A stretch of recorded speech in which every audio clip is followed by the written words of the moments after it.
Derecho no ejercitado no es derecho. Derecho no vivido no es derecho. Derecho pasivo no es derecho. Para que él sea en la vida lo que es en la esencia de nuestro ser, hay que ejercitarlo. Eugenio María de Hostos. El día de hoy me permito saludar afectuosamente a la audiencia que nos acompaña a través de medios electrónicos en este evento.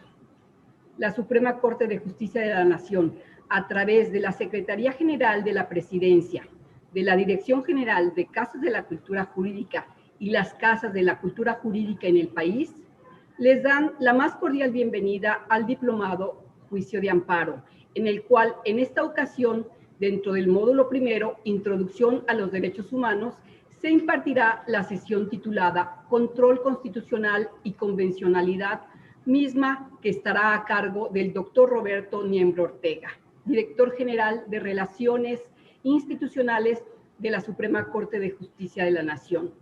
Sea usted bienvenido, doctor. Asimismo, la de la voz, Angélica Arévalo Castro, directora de la Casa de la Cultura Jurídica en Monterrey, Nuevo León, tendré el honor de fungir como moderadora del presente evento. Previo al inicio de la exposición, hago de su conocimiento que en el chat de esta transmisión se recibirán sus preguntas para el disertante. Además, les recordamos que no es necesario que en este chat acrediten su asistencia, ya que esto lo podrán hacer con posterioridad en la plataforma digital.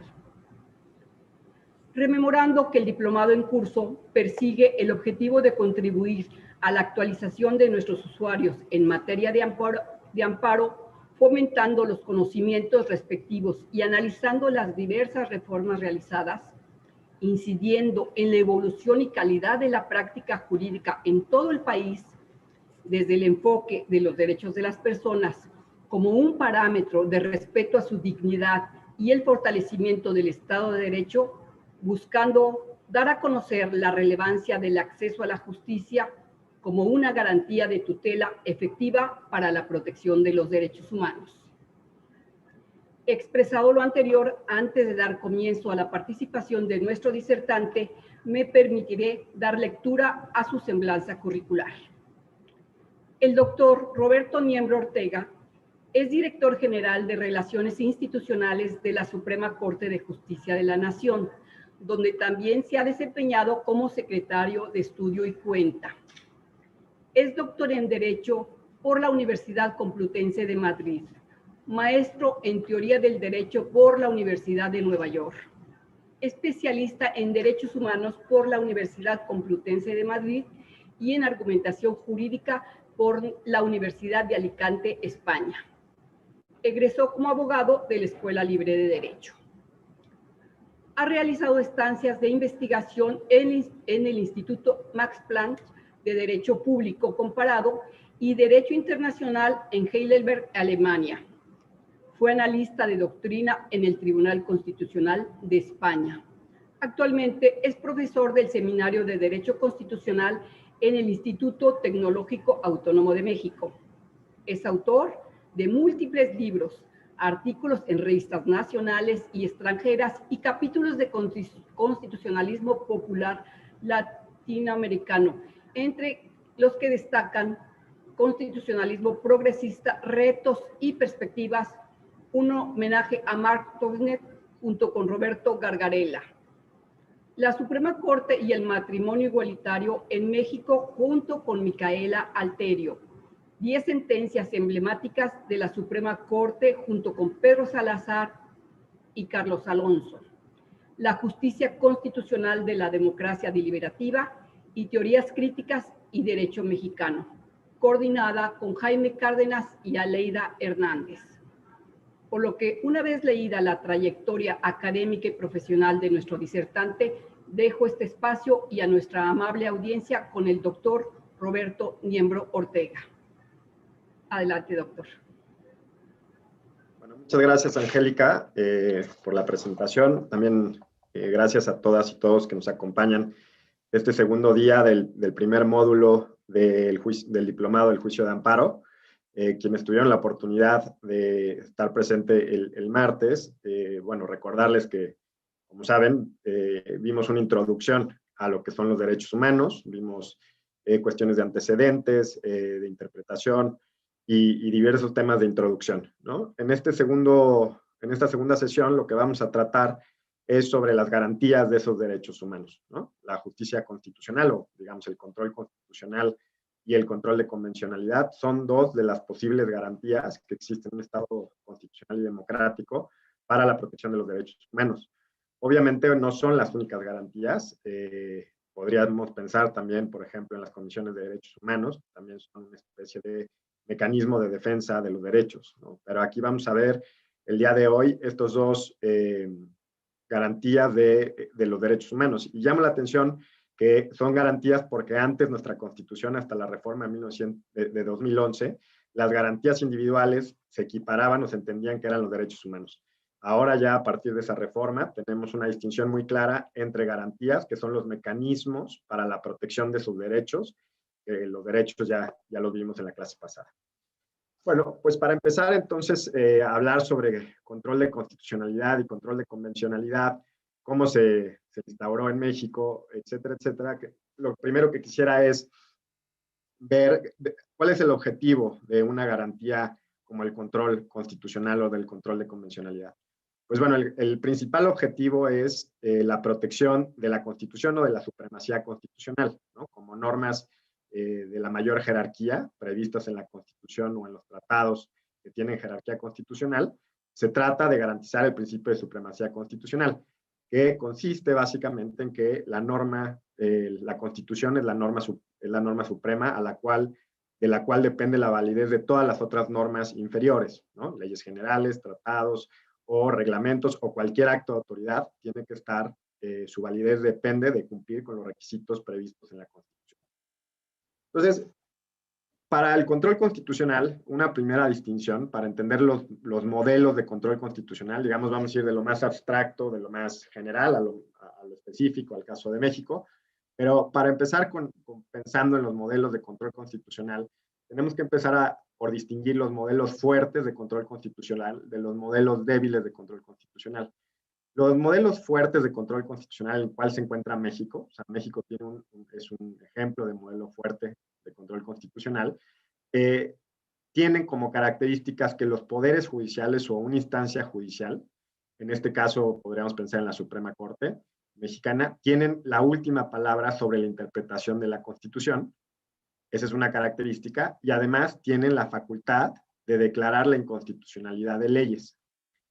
La declaración de inconstitucionalidad de leyes se traduce en esa potestad, digamos, judicial, del Poder Judicial, de decir que una norma es inconstitucional por ser contraria a la Constitución.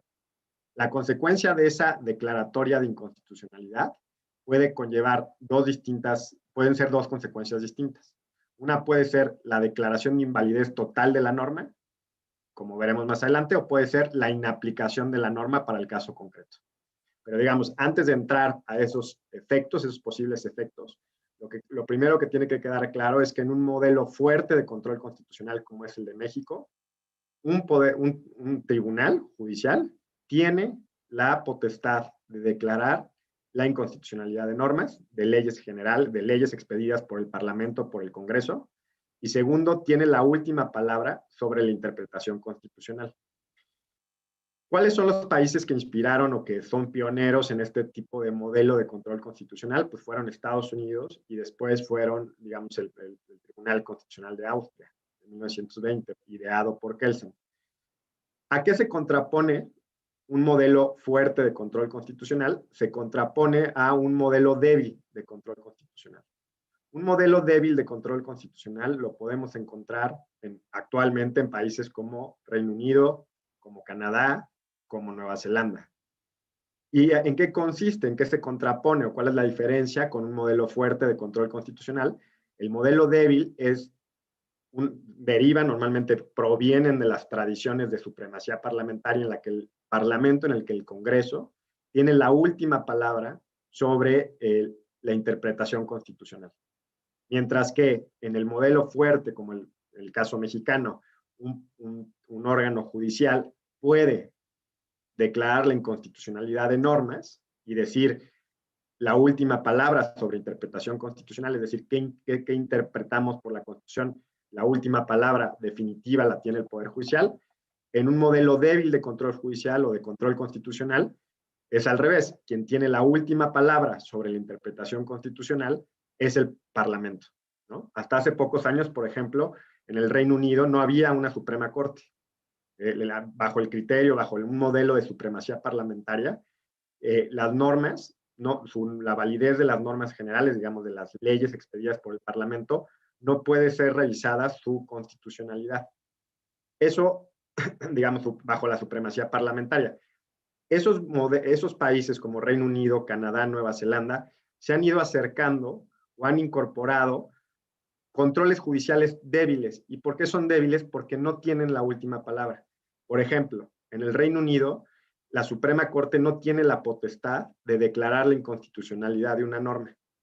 Lo que puede hacer es declarar la incompatibilidad de una norma expedida por el Parlamento ante el Convenio Europeo de Derechos Humanos, que fue introducido al sistema de Reino Unido a través de una ley del Parlamento. ¿Y qué sucede con esa incompatibilidad? No es una declaratoria de inconstitucionalidad, es solo una incompatibilidad. Lo que genera es la posibilidad de que el mismo Parlamento sea el que modifique la norma. Pero la Suprema Corte de Reino Unido no tiene la posibilidad de declarar la inconstitucionalidad de la norma. Por eso es un modelo débil de control constitucional. Antes ni siquiera existía. Bajo la supremacía parlamentaria no había ni siquiera esa posibilidad de hacer un análisis de incompatibilidad. A partir de 1998, que Reino Unido incorpora el Convenio Europeo de Derechos Humanos a través de una ley como parte de su orden jurídico, lo que sucede es que la Suprema Corte de Reino Unido lo que puede hacer es declaraciones de incompatibilidad. En el caso de Canadá, también un caso muy interesante porque también forma parte de ese modelo débil de control constitucional. En el caso de Canadá, la Suprema Corte canadiense sí puede declarar la inconstitucionalidad de una norma. Sin embargo, el Parlamento tiene la posibilidad de revertir o responder a esa declaratoria de inconstitucionalidad y blindar la legislación por 5 años. Supongamos que el Parlamento canadiense dice, voy a legislar sobre matrimonio igualitario y dice, expide una ley que dice que las personas homosexuales las parejas homosexuales tienen acceso al matrimonio. Supongamos que la Corte Suprema canadiense declarara la inconstitucionalidad de esa norma. Frente a esa declaratoria de inconstitucionalidad, el Parlamento canadiense podría decir, aun cuando tú declaraste la inconstitucionalidad de la norma, yo respondo ante esa decisión y sostengo la validez de la norma. Lo puede hacer por 5 años e incluso lo puede prorrogar por otros 5. Esa es la cláusula, es la cláusula 33 de la Carta de Derechos y Libertades de Canadá, que se llama la cláusula no obstante. ¿Por qué se llama la no obstante o notwithstanding clause? Es porque es una cláusula que es no obstante lo que la Corte considera inconstitucional, el Parlamento tiene la última palabra sobre la constitucionalidad de la norma. Entonces, es así, digamos, para empezarnos a ubicar en dónde estamos parados en México en el control constitucional, lo primero que tenemos que tener claro es que se trata un ejemplo de un modelo fuerte de control de constitucionalidad. ¿En qué se traduce? Digamos, recapitulando lo que acabo de explicar, es que el modelo fuerte de control constitucional implica que quien tiene la última palabra sobre la interpretación constitucional es el Poder Judicial. Y además tiene la posibilidad de declarar la inconstitucionalidad de leyes. ¿Con qué efectos? Pues aquí puede variar dependiendo del sistema. Puede ser inaplicación de la norma para el caso concreto, como podría ser, por ejemplo, en el caso de un amparo en México, o podría ser la invalidez total de la norma, por ejemplo, en el caso de México, a través de una acción de inconstitucionalidad, si se reúnen la mayoría calificada de 8 votos del Pleno de la Suprema Corte. Entonces, pero lo que caracteriza al control fuerte de constitucionalidad es esta potestad judicial de declarar la inconstitucionalidad de leyes y la última palabra sobre la interpretación constitucional. La única forma que en un modelo o un caso, un sistema jurídico que adopta un modelo fuerte de control constitucional para que el Poder Legislativo, digamos, para que los representantes populares contesten, es a través de una reforma constitucional. Solo es a través de una reforma que podrían contestar a una sentencia de inconstitucionalidad. Mientras que en los modelos débiles, ya decían que en el caso de Canadá, que sí tiene el control constitucional, la posibilidad de responder es a través de la misma legislación ordinaria. No hay necesidad de hacer una reforma constitucional. Entonces, primer punto. En el caso de México, nuestro modelo de control constitucional es un modelo fuerte de control constitucional. Segundo punto. Los modelos, digamos, ya anuncié que el modelo fuerte de control constitucional puede tener distintas manifestaciones, distintas expresiones, distintos diseños institucionales. Los modelos dentro de este modelo fuerte, digamos, los dos ejemplos principales que dieron, que han orientado e influido en la adopción del control judicial de constitucionalidad en todo el mundo, es el sistema europeo, digamos, el modelo europeo de control constitucional y el modelo norteamericano. ¿Y por qué voy a explicar esto con algún detalle? Porque es la única forma después de entender cómo está nuestro modelo mexicano en el día de hoy, que mezcla tanto características del modelo europeo y adopta también características del modelo norteamericano.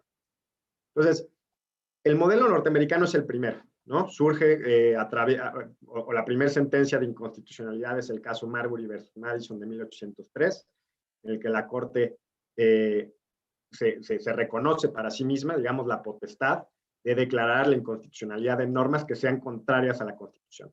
Su argumento principal es que la supremacía constitucional, es decir, la norma es norma suprema, es de mayor jerarquía, entonces cualquier norma inferior que se contraponga con la norma superior es inválida.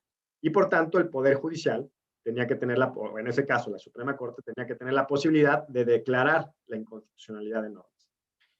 Es una creación jurisprudencial en Estados Unidos. La Constitución de Estados Unidos no prevé el control judicial de constitucionalidad, sino fue en el caso Marbury versus Madison de 1803, en el que se declara la inconstitución, en el que se instaura el control judicial de constitución. Es importante que tengan en cuenta que el modelo norteamericano va a influir en lo que ahora conocemos como el control difuso de constitucionalidad en México, ¿no? Entonces, para que lo vayan vinculando. ¿Cuáles son las características de este modelo norteamericano surgido a partir de esa sentencia de Marbury versus Madison de 1803? Bueno, es que el órgano que declara la inconstitucionalidad forma parte del Poder Judicial. En este caso era la Suprema Corte y era la cabeza del Poder Judicial, ¿no? Segundo, es que los efectos de la sentencia o los efectos de una decisión que declara la inconstitucionalidad de normas, es decir, que hay una contradicción entre una norma inferior y la Constitución, conlleva la inaplicación de esa norma para el caso concreto. Es decir, si encuentran que una norma es contraria a algún principio, a alguna regla prevista en la Constitución, a un derecho o a la división de poderes prevista en la Constitución, etcétera, lo que sucede es que el juez tiene la potestad, como consecuencia de encontrar ese contraste de inconstitucionalidad, el efecto es la inaplicación de la norma. No es la invalidez total de la norma. La invalidez total de la norma es algo desconocido para el sistema norteamericano. Es cierto, esto es verdad, es que una vez que la Suprema Corte norteamericana dicta un precedente, lo siguen todos los tribunales inferiores. Entonces tiene un amplio alcance su declaratoria de inconstitucionalidad, pero no es que declare la invalidez total de la norma. Bajo un supuesto de invalidez total que es lógico, connatural al modelo europeo, la norma es como si estuviera derogada. En el caso del sistema norteamericano no es así. La declaratoria de inconstitucionalidad conlleva la inaplicación de la norma para el caso concreto. La tercera característica del modelo norteamericano de control constitucional es que todos los jueces lo pueden llevar a cabo. Todas las juezas del país lo pueden llevar a cabo. Esto es lo que determina que le llamamos control difuso de constitucionalidad. ¿Por qué es difuso? Porque todos y todas las juezas del país lo pueden ejercer. No solo un órgano, como vamos a ver en el sistema europeo. En el sistema europeo es solo el Tribunal Constitucional o la Corte Constitucional la que lleva a cabo ese control de constitucionalidad. No, en el sistema norteamericano, quien lleva a cabo, quien tiene la potestad de declarar la inconstitucionalidad de una norma, son todos los jueces y juezas del país. Por eso es difuso. Lo siguiente es que es una cuestión incidental. La cuarta característica es que es una cuestión incidental del control. ¿A qué se refiere? ¿Qué significa que sea incidental? Es decir, no hay una acción, como aquí podemos pensar en el amparo o en la acción de inconstitucionalidad o en la controversia constitucional, en la que directamente vamos y le pedimos a un juez o jueza que declare la inconstitucionalidad de la norma. Ese puede ser el objetivo de todo el litigio. En cambio, en el caso del sistema norteamericano difuso, lo que consiste es que es una cuestión incidental, es decir, el planteamiento de inconstitucionalidad se hace en un litigio ordinario. Piensen un litigio sobre el pago de una renta, ¿no? Una de las partes considera o dice que tiene derecho al pago de la renta con fundamento en el artículo 20 del Código Civil. No es que plantee directamente la contraparte la inconstitucionalidad de esa norma, no es que vayan y planteen un amparo en la que su acto reclamado sea directamente el artículo 20 del Código Civil. No, lo que plantean es, págame la renta, me lo debes con fundamento en el artículo 20 del Código Civil, y el que lo debe, el arrendatario o arrendataria, contesta y dice, no te la pago porque esa norma es inconstitucional. Entonces, la norma surge a propósito de una controversia ordinaria. Es una norma que se aplica en el caso y que, por tanto, es una cuestión incidental, no directa, no directamente planteada en la acción. Y una última característica de este tipo de control constitucional, que se identifica normalmente como el modelo difuso, el modelo norteamericano, es que los casos se plantean en controversias entre partes, con afectaciones directas a las partes. No hay la posibilidad, como tenemos en México, o en un modelo concentrado tipo europeo, que planteemos una acción de inconstitucionalidad en abstracto. Es decir, tiene que haber un litigio entre partes afectadas, en el que una parte se pelea con la otra, que tiene una afectación directa derivada de un acto, y que una de las normas aplicables para resolver ese litigio se considera inconstitucional incidentalmente. En el modelo europeo, entonces tenemos estas 5 características del modelo norteamericano. En el modelo europeo, pensado por Kelsen primero para el Tribunal Austriaco en 1920, se acaban de cumplir 100 años, es diferente. La diferencia es, y cada una de estas características que anuncié para el modelo norteamericano se contrapone con una característica del modelo europeo, ¿no? Lo primero es que el órgano que puede dictar la declaratoria de inconstitucionalidad no forma parte del Poder Judicial. Por ejemplo, el Tribunal Constitucional de España, la Corte Constitucional Italiana, el Tribunal Constitucional Alemán, todos son órganos independientes del Poder Judicial. Existe su Poder Judicial, tienen su Corte Suprema o su Tribunal Supremo, que es la última cabeza del Poder Judicial, y además tienen su Corte o Tribunal Constitucional, que no forma parte orgánicamente del Poder Judicial. Entonces, la primera contraposición con el modelo norteamericano es que en el modelo europeo tienen el órgano final, el órgano que declara la inconstitucionalidad de normas, que tiene la potestad de declarar la inconstitucionalidad de leyes, es un órgano ajeno al Poder Judicial. Segundo, es que los efectos de la declaratoria de inconstitucionalidad pueden ser la invalidez total de la norma, como si estuviéramos derogando la norma. No es exactamente igual, pero es algo parecido a declarar la invalidez, la derogación, es el efecto de invalidez. En el caso del modelo norteamericano ya veíamos que el efecto de una inconstitucionalidad es la inaplicación de la norma. En el caso del modelo europeo, el efecto es la de invalidez total de la norma si es que se cumplen con los requisitos o con la votación necesaria. Una tercera característica del modelo europeo es que se trata de un solo órgano el que puede declarar la inconstitucionalidad de leyes. Es decir, no existe como en el modelo norteamericano que todos los jueces y juezas tienen la potestad de declarar la inconstitucionalidad de leyes, por eso se llama difuso el norteamericano. Mientras que el europeo es el modelo concentrado de control de constitucionalidad de la ley. ¿Por qué es concentrado? Porque un solo órgano de todo el Estado tiene esa potestad. En el caso de España, otra vez, el Tribunal Constitucional Español.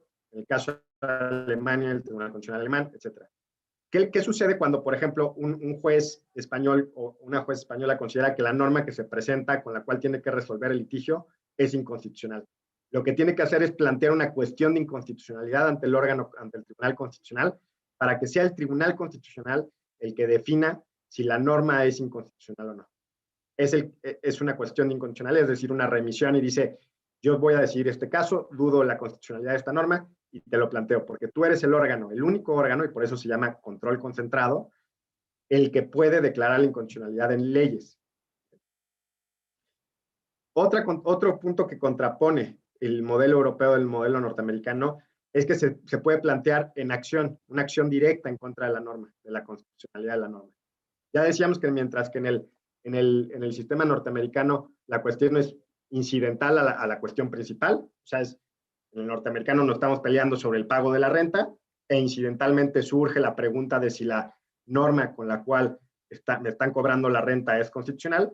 En el caso del modelo europeo, no, hay acciones de inconstitucionalidad, acciones con las cuales se puede plantear directamente la inconstitucionalidad de normas. El litigio no radica sobre un tema penal, digamos, sobre una persona detenida, no radica sobre el pago de una renta, no radica sobre una cuestión familiar, radica directamente o puede radicar directamente sobre la constitucionalidad de la norma.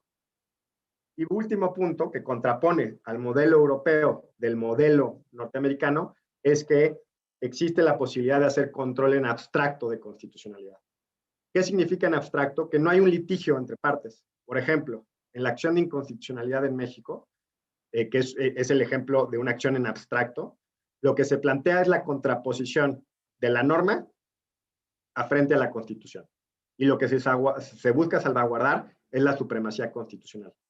Quien plantea la inconstitucionalidad de una norma general vía acción de inconstitucionalidad no tiene un pleito, digamos, en la aplicación de esa norma. Supongamos que una minoría legislativa plantea la inconstitucionalidad de una norma de ley de participación ciudadana de la Ciudad de México, ¿no? Y lo plantea simplemente porque considera que esa norma en abstracto, como fue publicada en la Gaceta Oficial o en el Diario Oficial de la Federación, contraviene alguno de los artículos de la Constitución. No se le puede exigir, o uno de los requisitos para interponer esa acción de inconstitucionalidad no es la justificación de un interés legítimo, no es la justificación de un interés jurídico. ¿Por qué? Porque lo único que se está queriendo salvaguardar en un control abstracto es la supremacía constitucional. Y se llama en abstracto frente al modelo norteamericano, en la que cualquier litigio requiere de un conflicto entre partes, de una controversia entre partes, que tienen que acreditar su interés legítimo o interés jurídico para poder litigar. Entonces, de esta forma, digamos, tenemos los dos grandes modelos de control constitucional dentro de lo que ya dijimos es un modelo fuerte de control constitucional. Entonces, nuestro primer paraguas fue la separación entre modelos fuertes y modelos débiles de control constitucional. Dentro de los modelos fuertes, donde los jueces o juezas tienen la última palabra sobre la interpretación constitucional y tienen la facultad de declarar la inconstitucionalidad de normas. Dentro de este modelo fuerte tenemos dos opciones, el modelo norteamericano y el modelo europeo. Las 5 formas, los 5 puntos, hay por lo menos 5 puntos en los que se contraponen o en los que, digamos, hay diferencias. Y nomás para recapitular. Por un lado, forma parte del Poder Judicial, en el modelo norteamericano, y en el modelo europeo, el Tribunal Constitucional no forma parte orgánicamente del Poder Judicial. Segundo, los efectos de la inconstitucionalidad, mientras que en el caso norteamericano la inconstitucionalidad conlleva la inaplicación, en el caso europeo lo que puede conllevar es una declaración de invalidez total, con efectos erga omnes, como se llama. Tercero, en el caso del modelo difuso norteamericano, todos los jueces y juezas pueden llevar a cabo ese control. En el caso del modelo europeo, solo el Tribunal Constitucional, y por eso se llama control concentrado. Cuarto punto es que en el sistema norteamericano es una cuestión incidental frente a la cuestión principal que se litiga, mientras que en el modelo europeo se puede plantear como la cuestión que atañe, que es el corazón del litigio. Y por último, un punto más es que mientras que en el modelo norteamericano tiene que haber una controversia entre partes con intereses afectados, en el caso del modelo europeo hay acciones destinadas a hacer control en abstracto, simplemente una contraposición entre norma y constitución. Obviamente en el modelo europeo también puede haber control concreto, pero lo que caracteriza es que también existen acciones destinadas a hacer control abstracto de inconstitucionalidad. En el caso de México, tenemos las acciones de inconstitucionalidad, que son típicas, un ejemplo típico de control abstracto de inconstitucionalidad. Bueno, ¿por qué es importante entender estos dos modelos de origen? Porque esto es lo que esto se va a traducir en México y ahora lo vamos a ver. Por un lado, con el control concentrado que lleva a cabo tanto el Poder Judicial Federal, digamos, semiconcentrado, y por otro lado, el control difuso a partir de la reforma de 2011 y del cambio de la interpretación del 133 constitucional por parte de la Suprema Corte. Pero bueno, no adelantemos el tema subsecuente. Entonces, por ahora, basta que tengamos claridad en estos dos modelos y que tengamos claridad que también este modelo europeo y modelo norteamericano se fueron expandiendo a diversos países. Piensen, por ejemplo, en Argentina, en Latinoamérica, es el único país que, bueno, no sé si es el único país, pero es un país que tiene control difuso de constitucionalidad y básicamente es muy parecido al control de constitucionalidad en Estados Unidos. Influyó directamente en el diseño de su control constitucional. El modelo europeo se expandió por toda Europa, también se expandió a otros países latinoamericanos, después de la Segunda Guerra, obviamente, luego además se expandió, por ejemplo, a España como país, como España, como Portugal, como Grecia, después de las transiciones a la democracia en los 70s, en los 80s. El modelo europeo también se expandió o migró a países de Europa del Este ya en los 90s, y entonces ha sido también un modelo que se ha expandido a muchos lugares. En el caso de México tenemos una mezcla de los dos, como vamos a ver, ¿no? Tenemos una mezcla de control semiconcentrado en el Poder Judicial Federal y luego tenemos control difuso también en los jueces, digamos, que no son de control constitucional. En el caso de México, ¿cuáles serían nuestras, digamos, van a ver todo el diplomado juicio de amparo, entonces, pero ¿cuáles serían los tres mecanismos de control jurisdiccional de la constitucionalidad de normas o de actos que tiene atribuida la Suprema Corte para su resolución? Bueno, la primera es la acción de inconstitucionalidad. Esta acción de inconstitucionalidad incorporada con la reforma del 95, que ya mencionábamos en la primera clase, que fue detonante, importantísima para cambiar la concepción de la Constitución como norma jurídica vinculante y dejar atrás la concepción, digamos, no vinculante de la Constitución como normas programáticas o como la idea de promesas de la revolución, pero no como una norma jurídica. Pues a partir de esa reforma del 95 cambia esta concepción de la que ya hablamos en la primera clase, pero además es la acción de inconstitucionalidad, se incorpora la acción de inconstitucionalidad. La acción de inconstitucionalidad es un mecanismo de control concentrado. ¿Por qué concentrado? Porque solo lo conoce la Suprema Corte. Entonces, es un mecanismo típico, digamos, importado del modelo europeo, que es una acción de inconstitucionalidad. En el caso de México, no en todos los países es así, pero en el caso de México, los órganos que están legitimados para interponerla son normalmente órganos del Estado, o sea, la persona, el ciudadano, la ciudadana no lo pueden interponer. Eso no es así en todos los países. Por ejemplo, en Colombia, las acciones de inconstitucionalidad o sus, digamos, sus similares pueden ser interpuestas por los ciudadanos y ciudadanas, y autores consideran que ha sido muy importante para que el tribunal, la Corte Constitucional colombiana, tenga una agenda, digamos, de las peticiones que llegan a través de los ciudadanos y ciudadanas. Pero en el caso de México, la acción de inconstitucionalidad es un medio de control constitucional concentrado, solo conoce la Suprema Corte, en abstracto, es decir, no se requiere plantear un interés legítimo, un interés jurídico, una afectación directa por parte del órgano que la plantea, y además es un litigio que pueden interponer, por ejemplo, comisiones de derechos humanos, el consejero jurídico de la presidencia o consejera, partidos políticos a partir de la reforma del 96 que se aceptó la materia electoral, porque originalmente, digamos un paréntesis, en 1995 cuando se crea la acción de inconstitucionalidad, no se podía plantear la contraposición de normas generales en materia electoral ante la Constitución.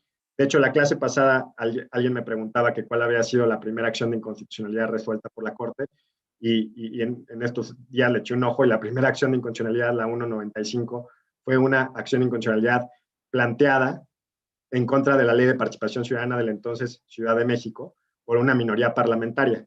Y lo que sucedió, como todavía no se permitía la acción de inconstitucionalidad en contra de normas en materia electoral, se sobreseyó y se declaró improcedente.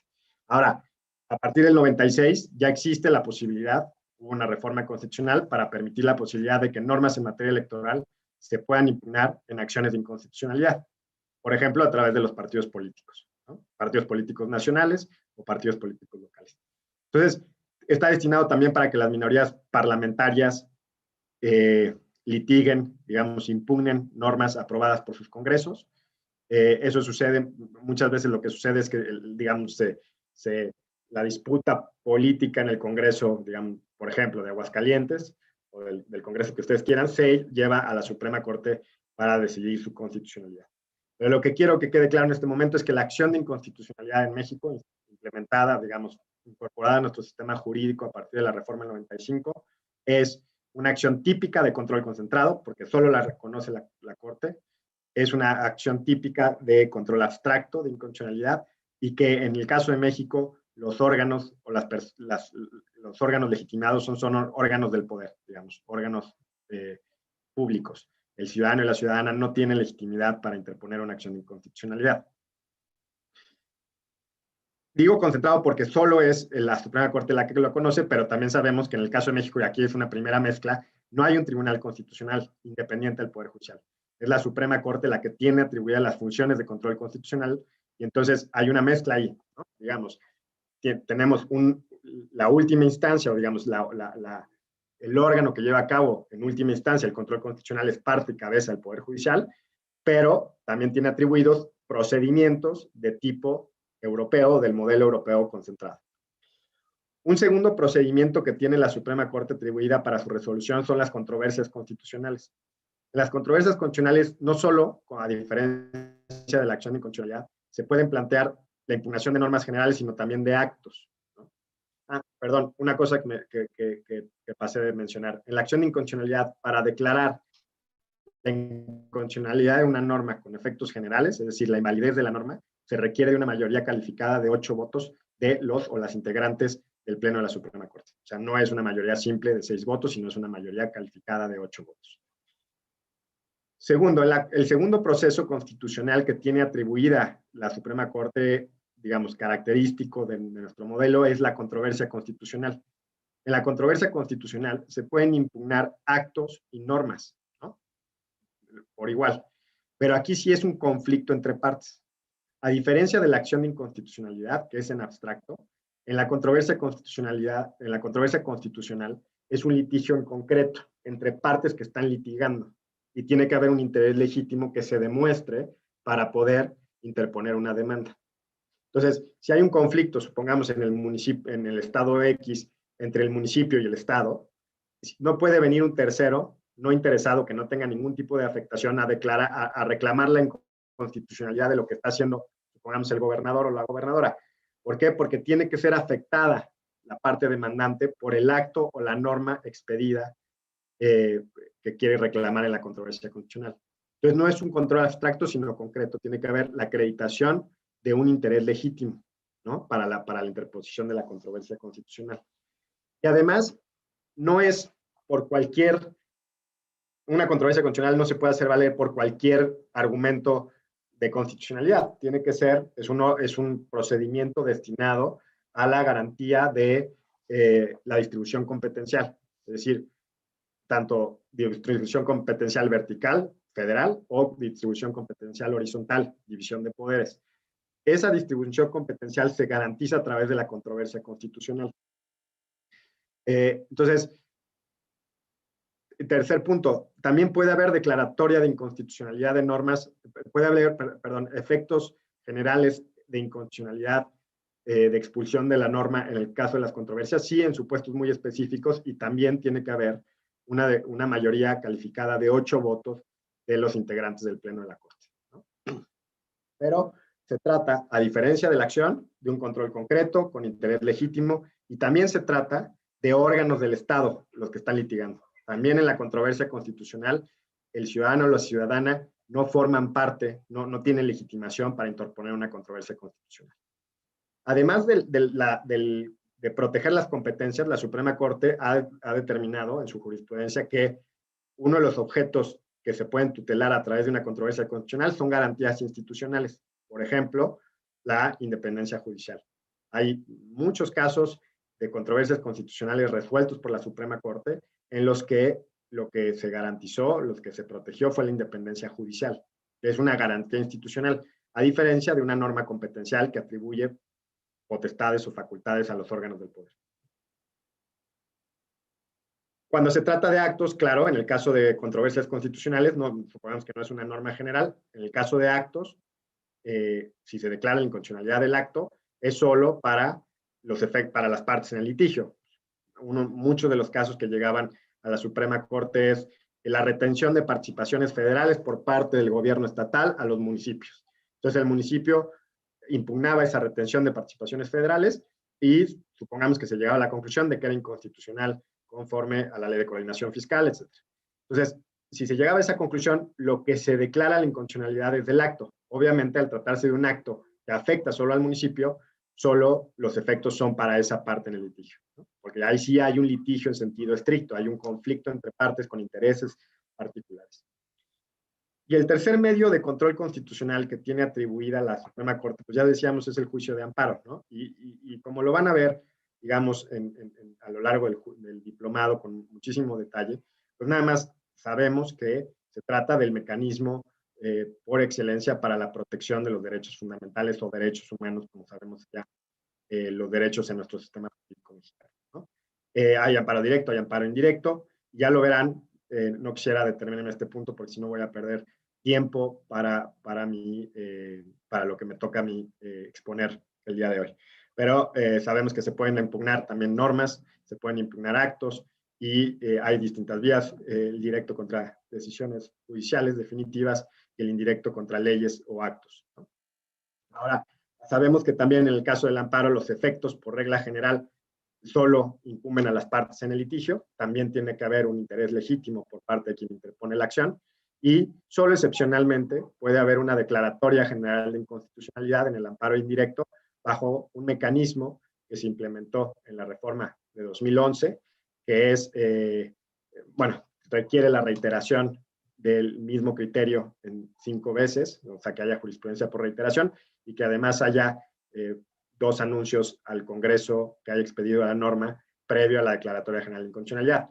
Esa Declaratoria General de Inconstitucionalidad se puede plantear ante el Pleno de la Suprema Corte, que también requiere de una mayoría de 8 votos para expedir, para resolver la expulsión de la norma del ordenamiento, una invalidez total de la norma, ¿no? El caso de marihuana, de las sentencias de marihuana, que ya hay jurisprudencia por reiteración y que ahorita digamos, está siendo debatido en el Congreso de la Unión, es un caso que está abierto un procedimiento de declaratoria general de inconstitucionalidad en un amparo indirecto. Entonces, bueno, en el caso de México tenemos, entonces, estos 3 medios de control constitucional: acción de inconstitucionalidad, típico control concentrado; abstracto, controversia constitucional, es un mecanismo concentrado de control constitucional porque solo lo puede conocer la Suprema Corte, pero no es abstracto, sino es concreto, pues tiene que haber un litigio entre partes determinadas, intereses legítimos acreditados, y amparo, un juicio de amparo que es semiconcentrado. ¿Por qué semiconcentrado? Porque lo conoce tanto la Suprema Corte como todos los jueces federales y magistradas federales del país, ¿no? Entonces tenemos que es semiconcentrado desde este punto de vista nuestro control constitucional. Esto es lo que existía hasta 2011, mecanismos de control constitucional. Bueno, había salas de control constitucional a nivel local que lo que garantizan es la constitucionalidad o la supremacía constitucional de las constituciones locales. Pero mecanismos de garantía de supremacía constitucional de la Constitución Nacional o Federal son estos 3 mecanismos. También existen los mecanismos de control en materia electoral, cuyo conocimiento le corresponden al Tribunal Electoral del Poder Judicial de la Federación, que también tienen como efectos, solo pueden tener como efectos, la inaplicación de la norma en el caso de llegarse a la declaratoria de inconstitucionalidad para el caso en concreto, ¿no? No tiene la potestad de declarar con efectos generales la inconstitucionalidad de una norma. Ahora, esto cambia, ¿no? Lo sabemos a partir de la reforma de 2011 y principalmente a través del caso Radilla y de distintas sentencias de la Suprema Corte que ahora voy a relatar con algún detalle. Pero obviamente estos mecanismos de control concentrado o semiconcentrado, acción de inconstitucionalidad, controversia de constitucional y juicio de amparo continúan existiendo hasta la fecha, ¿no? Entonces eso no desapareció. Lo que pasa es que se sumó otro control constitucional a lo que ya existía en 2011. Y esto es el control de convencionalidad o control difuso, ¿no? Ya sabemos que difuso se refiere a que todos los jueces y juezas del país lo pueden realizar. Es por eso que al control semiconcentrado que ya existía en México se sumó el control difuso de constitucionalidad, y entonces ahora podríamos decir que nuestro modelo es un modelo mixto, porque ni es concentrado, de hecho era semiconcentrado, y ni es totalmente difuso como en Argentina o en Estados Unidos. Entonces tenemos un control mixto de constitucionalidad porque tenemos distintos mecanismos de control. ¿A qué se debió la instauración o la nueva interpretación del modelo del control difuso de constitucionalidad en México a través del expediente Varios 912, particularmente de la contradicción 293-2011 y de algunos criterios posteriores de la Suprema Corte? Bueno, ya habíamos mencionado en la clase pasada que hay fenómenos que se suceden desde los 50 del siglo pasado y sobre todo a partir de 1970, la expansión del derecho internacional de los derechos humanos. Y esto ha generado dos fenómenos concomitantes, ¿no? Por un lado, es la constitucionalización del derecho internacional y por el otro, la internacionalización de los derechos humanos. ¿En qué consiste la internacionalización de los derechos humanos? Consiste en que se empiezan a expedir desde la Declaración Universal de los Derechos Humanos de 1948 en adelante, como ya mencionaba, los pactos del 66, etcétera, se empiezan a expedir convenios, tratados en materia de derechos humanos en la segunda parte del siglo XX, ¿no? Y entonces ahí se refieren, las autoras, los autores se refieren a la internacionalización de los derechos humanos. Ya deja de ser una cuestión solamente estatal para pasar a ser parte de una cuestión internacional o transnacional. Por otro lado, se da el fenómeno de la constitucionalización del derecho internacional. Es decir, estos derechos humanos de fuente internacional se constitucionalizan. En el caso de México, esa constitucionalización llegó a través de la reforma de 2011, que en su artículo primero ya reconoce expresamente los derechos humanos previstos en tratados internacionales. Obviamente esos derechos humanos previstos en tratados internacionales ya eran parte, digamos, de nuestro sistema jurídico por la incorporación, por la aprobación de un tratado internacional. Pero el fenómeno de la constitucionalización del derecho internacional más fuerte se da a través de la reforma 2011, por la reforma al artículo primero constitucional, que, digamos, le da jerarquía constitucional a los derechos humanos previstos en tratados internacionales. Uno de estos derechos, uno de estos tratados que firma México fue la Convención Americana de Derechos Humanos, la firma en 1981, y luego además le reconoce la jurisdicción a la Corte Interamericana, o sea, se somete a la jurisdicción de la Corte Interamericana a partir de 1988. Entonces, es en este devenir histórico de control constitucional, de control de convencionalidad, de constitucionalización del derecho internacional y a la vez de internacionalización de los derechos humanos, que es donde entendemos el surgimiento del control de convencionalidad o difuso, porque todos los jueces y juezas del país lo pueden llevar a cabo en México. Ahora, la historia del control de convencionalidad se puede contar en dos vías. La primera vía es cómo lo crea la Corte Interamericana de Derechos Humanos, cuándo es la primera vez que le ordena a México llevar a cabo control de convencionalidad, y la incorporación de esa orden al sistema jurídico mexicano por parte de la Suprema Corte Mexicana. Entonces, si empezamos por cómo se crea el control de convencionalidad por la Corte Interamericana de Derechos Humanos, tenemos que el primer antecedente dentro de su jurisprudencia es el caso Almonacid Arellano contra Chile en el año 2006, y ahí se estaba juzgando la convencionalidad de una ley de amnistía, ¿no? Que para la Corte Interamericana de Derechos Humanos, las leyes de amnistía le han llegado casos de Perú, de Uruguay, de Argentina, de Chile, son inconvencionales, ¿no? Y entonces, ese es el primer caso, el caso Almonacid Arellano, en el que la Corte Interamericana de Derechos Humanos dice que las leyes de amnistía son, bueno, la ley de amnistía de Chile es inconvencional, pero lo importante para nuestros efectos es que es el primer caso en el que dice los jueces y juezas de los países que están sometidos a la jurisdicción de la Corte Interamericana de Derechos Humanos son jueces interamericanos y además están obligados a llevar un control de convencionalidad. Es decir, tienen que contraponer, tienen que analizar la validez de las normas nacionales y de los actos nacionales a la luz de la Convención Americana de Derechos Humanos. Parecido a un control de constitucionalidad, porque es el mismo contraste entre una norma superior, de jerarquía superior, en este caso la Convención Americana de Derechos Humanos, con normas inferiores o actos inferiores. En el caso de México, la sentencia que detona la incorporación del control de convencionalidad es el caso Radilla Pacheco en contra de México en el año 2009. Es la sentencia de la Corte Interamericana en el caso en contra de México, en la que es la primera sentencia en la que le ordenan al Estado mexicano, entre otras cosas, incorporar el control de convencionalidad y que sus jueces y juezas del país lleven a cabo control de convencionalidad.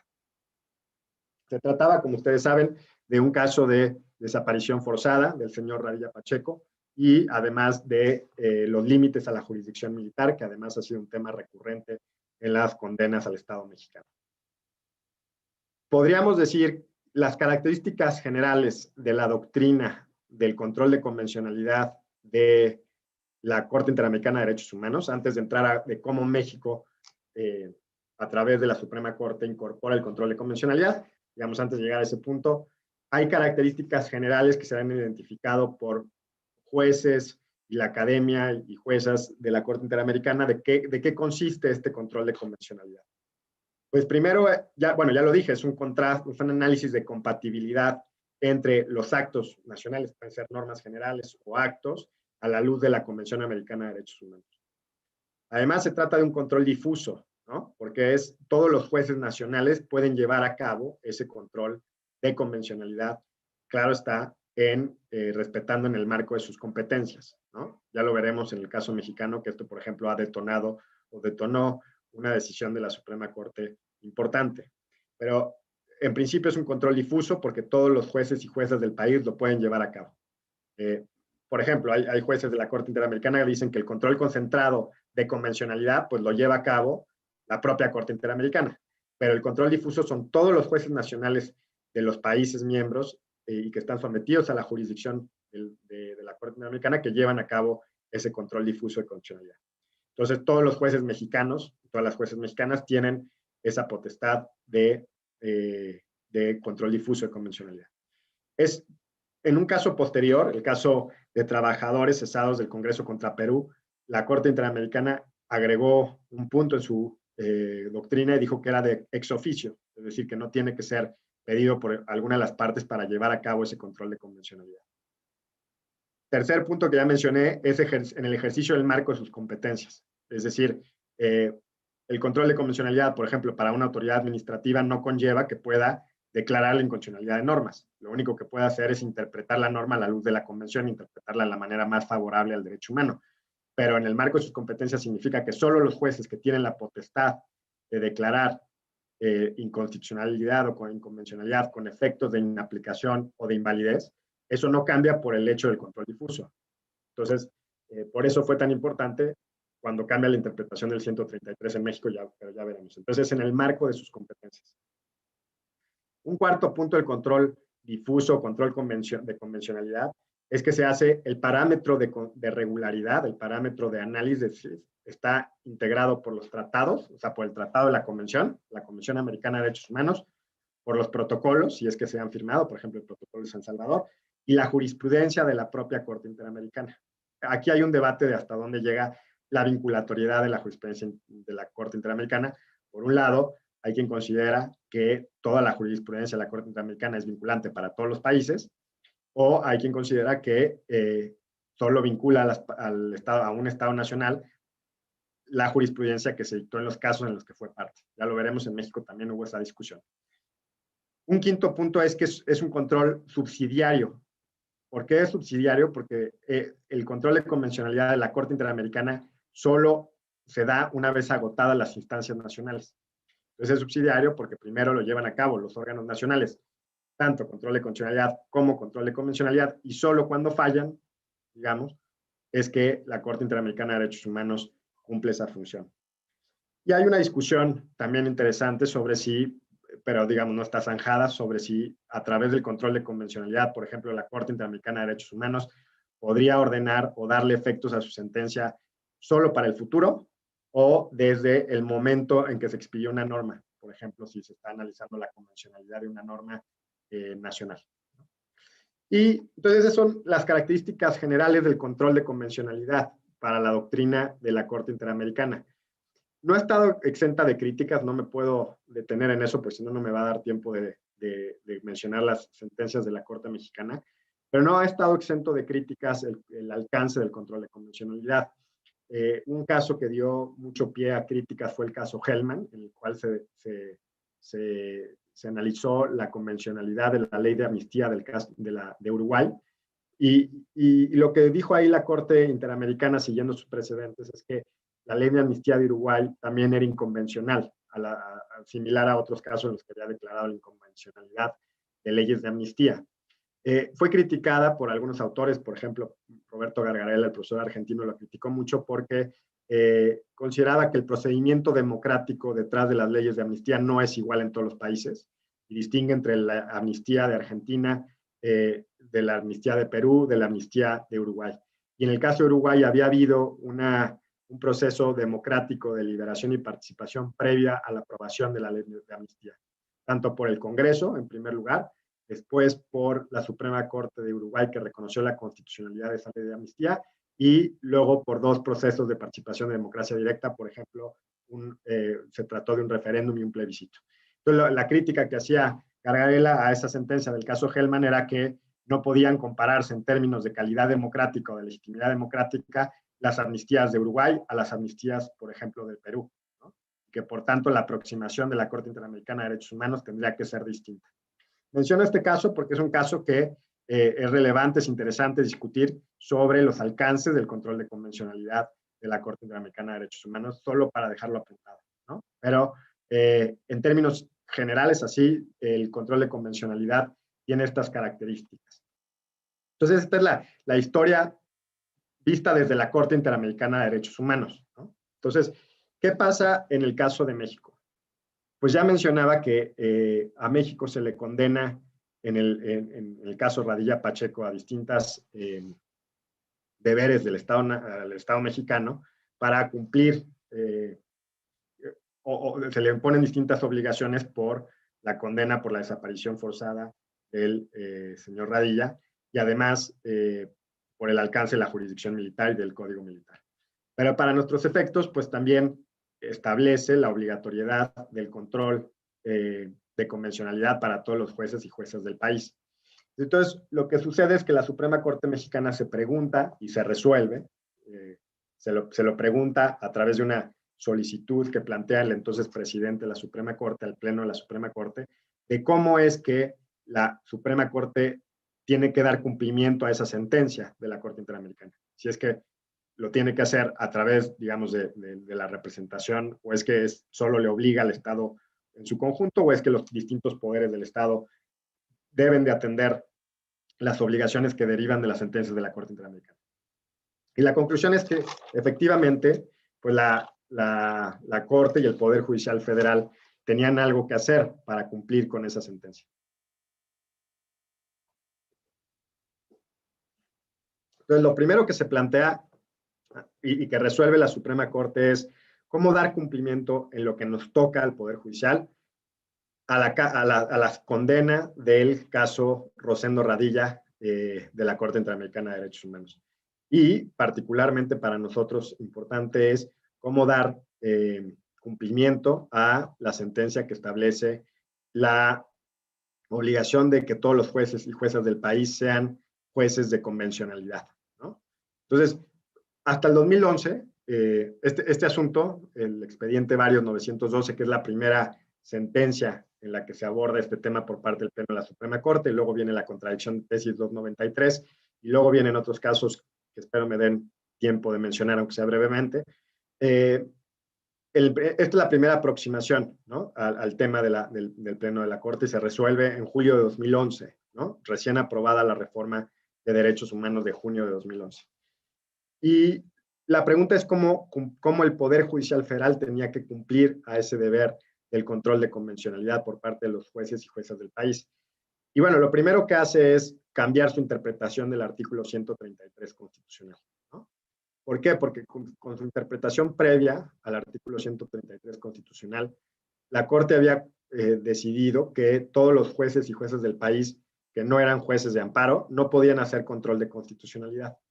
Entonces, lo primero que tuvo que hacer es interpretar de manera distinta el artículo 133 a la luz del artículo primero constitucional para establecer que los jueces y juezas del país sí pueden llevar a cabo un tipo de control constitucional o el control de convencionalidad o constitucionalidad. Digamos, para efectos didácticos se puede distinguir entre convencionalidad y constitucionalidad, porque de convencionalidad se hace a la luz de la convención, mientras que el de constitucionalidad se hace a la luz de la Constitución, pero en tanto el parámetro, digamos, los derechos humanos previstos en tratados internacionales toman jerarquía constitucional, entonces se puede hablar de que son ejercicios muy similares. Entonces, lo primero que hace la Corte en esa primera aproximación es cambiar su interpretación del artículo 133 a la luz del artículo primero, con el fin de dar cumplimiento a la sentencia del caso Radilla, para decir que entonces, a partir de ese momento, todos los jueces y juezas del país pueden llevar a cabo control de convencionalidad. Esto es muy importante porque lo que hizo es una mutación constitucional, ¿no? A través de la interpretación de una norma constitucional cambia completamente su sentido, ¿no? Hasta ese momento no había los jueces y juezas que no eran jueces de amparo, o no era la Suprema Corte a través de la acción y la controversia, no podían llevar a cabo control de constitucionalidad. El segundo punto que establece en ese expediente varios es la vinculatoriedad de la doctrina de las sentencias condenatorias a México en los casos que México es parte, ¿no? Una de las segundas preguntas que se plantea la Corte es si en el caso, ¿cuáles son las sentencias, la doctrina de las sentencias, la interpretación de los derechos humanos que vincula al Poder Judicial Federal? ¿Son todas las sentencias de la Corte Interamericana o son solo las sentencias en las que el Estado mexicano es parte? En ese primer momento lo que concluye la Corte es que solo las sentencias que son en las que el Estado mexicano es parte, no todas las sentencias de la Corte Interamericana. Es decir, en ese primer momento, para la Corte, si había una sentencia, por ejemplo, el caso Almonacid, que ya había mencionado, en el que el Estado nacional demandado fue Chile, pues entonces no le vinculaba la doctrina al Estado mexicano. Solo las sentencias en las cuales había sido parte el Estado mexicano. ¿Y qué dice respecto a las sentencias en las que el Estado mexicano no es parte? Pues que serían criterios orientadores, ¿no? Solo orientadores, no vinculaban. Esto cambia en la contradicción de 293, ya veremos en un momento, pero en un primer momento lo que dice la Corte es que no vincula los criterios en los que México no ha sido parte, son solo criterios orientadores. También en ese expediente de varios dice que el parámetro de control de convencionalidad, le llama parámetro de control, son los derechos constitucionales previstos en la Constitución, los derechos previstos en la Convención y la jurisprudencia, por un lado, obligatoria cuando el Estado mexicano es parte y orientadora cuando no haya sido parte. Y también establece ciertos principios que se conservan hasta la fecha de interpretación constitucional, que son la interpretación conforme en sentido amplio.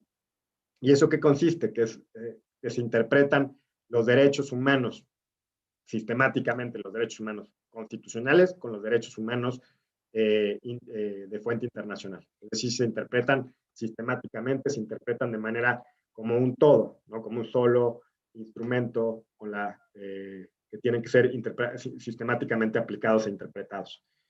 Esa es la interpretación conforme en sentido amplio. Luego habla de una interpretación conforme en sentido estricto, que es que cualquier disposición o norma general, por ejemplo, que se analiza su convencionalidad, si existe una interpretación posible de esa norma que salve su convencionalidad o constitucionalidad, se tiene que interpretar de esa manera. ¿A qué se refiere esto? Supongamos que el texto del Código Civil, del artículo 25 del Código Civil, acepta dos interpretaciones. Tenemos la disposición de la norma y esa disposición puede ser interpretada de la manera A o B. La interpretación conforme, en sentido estricto, nos obliga a optar por la interpretación de esa norma que sea constitucional.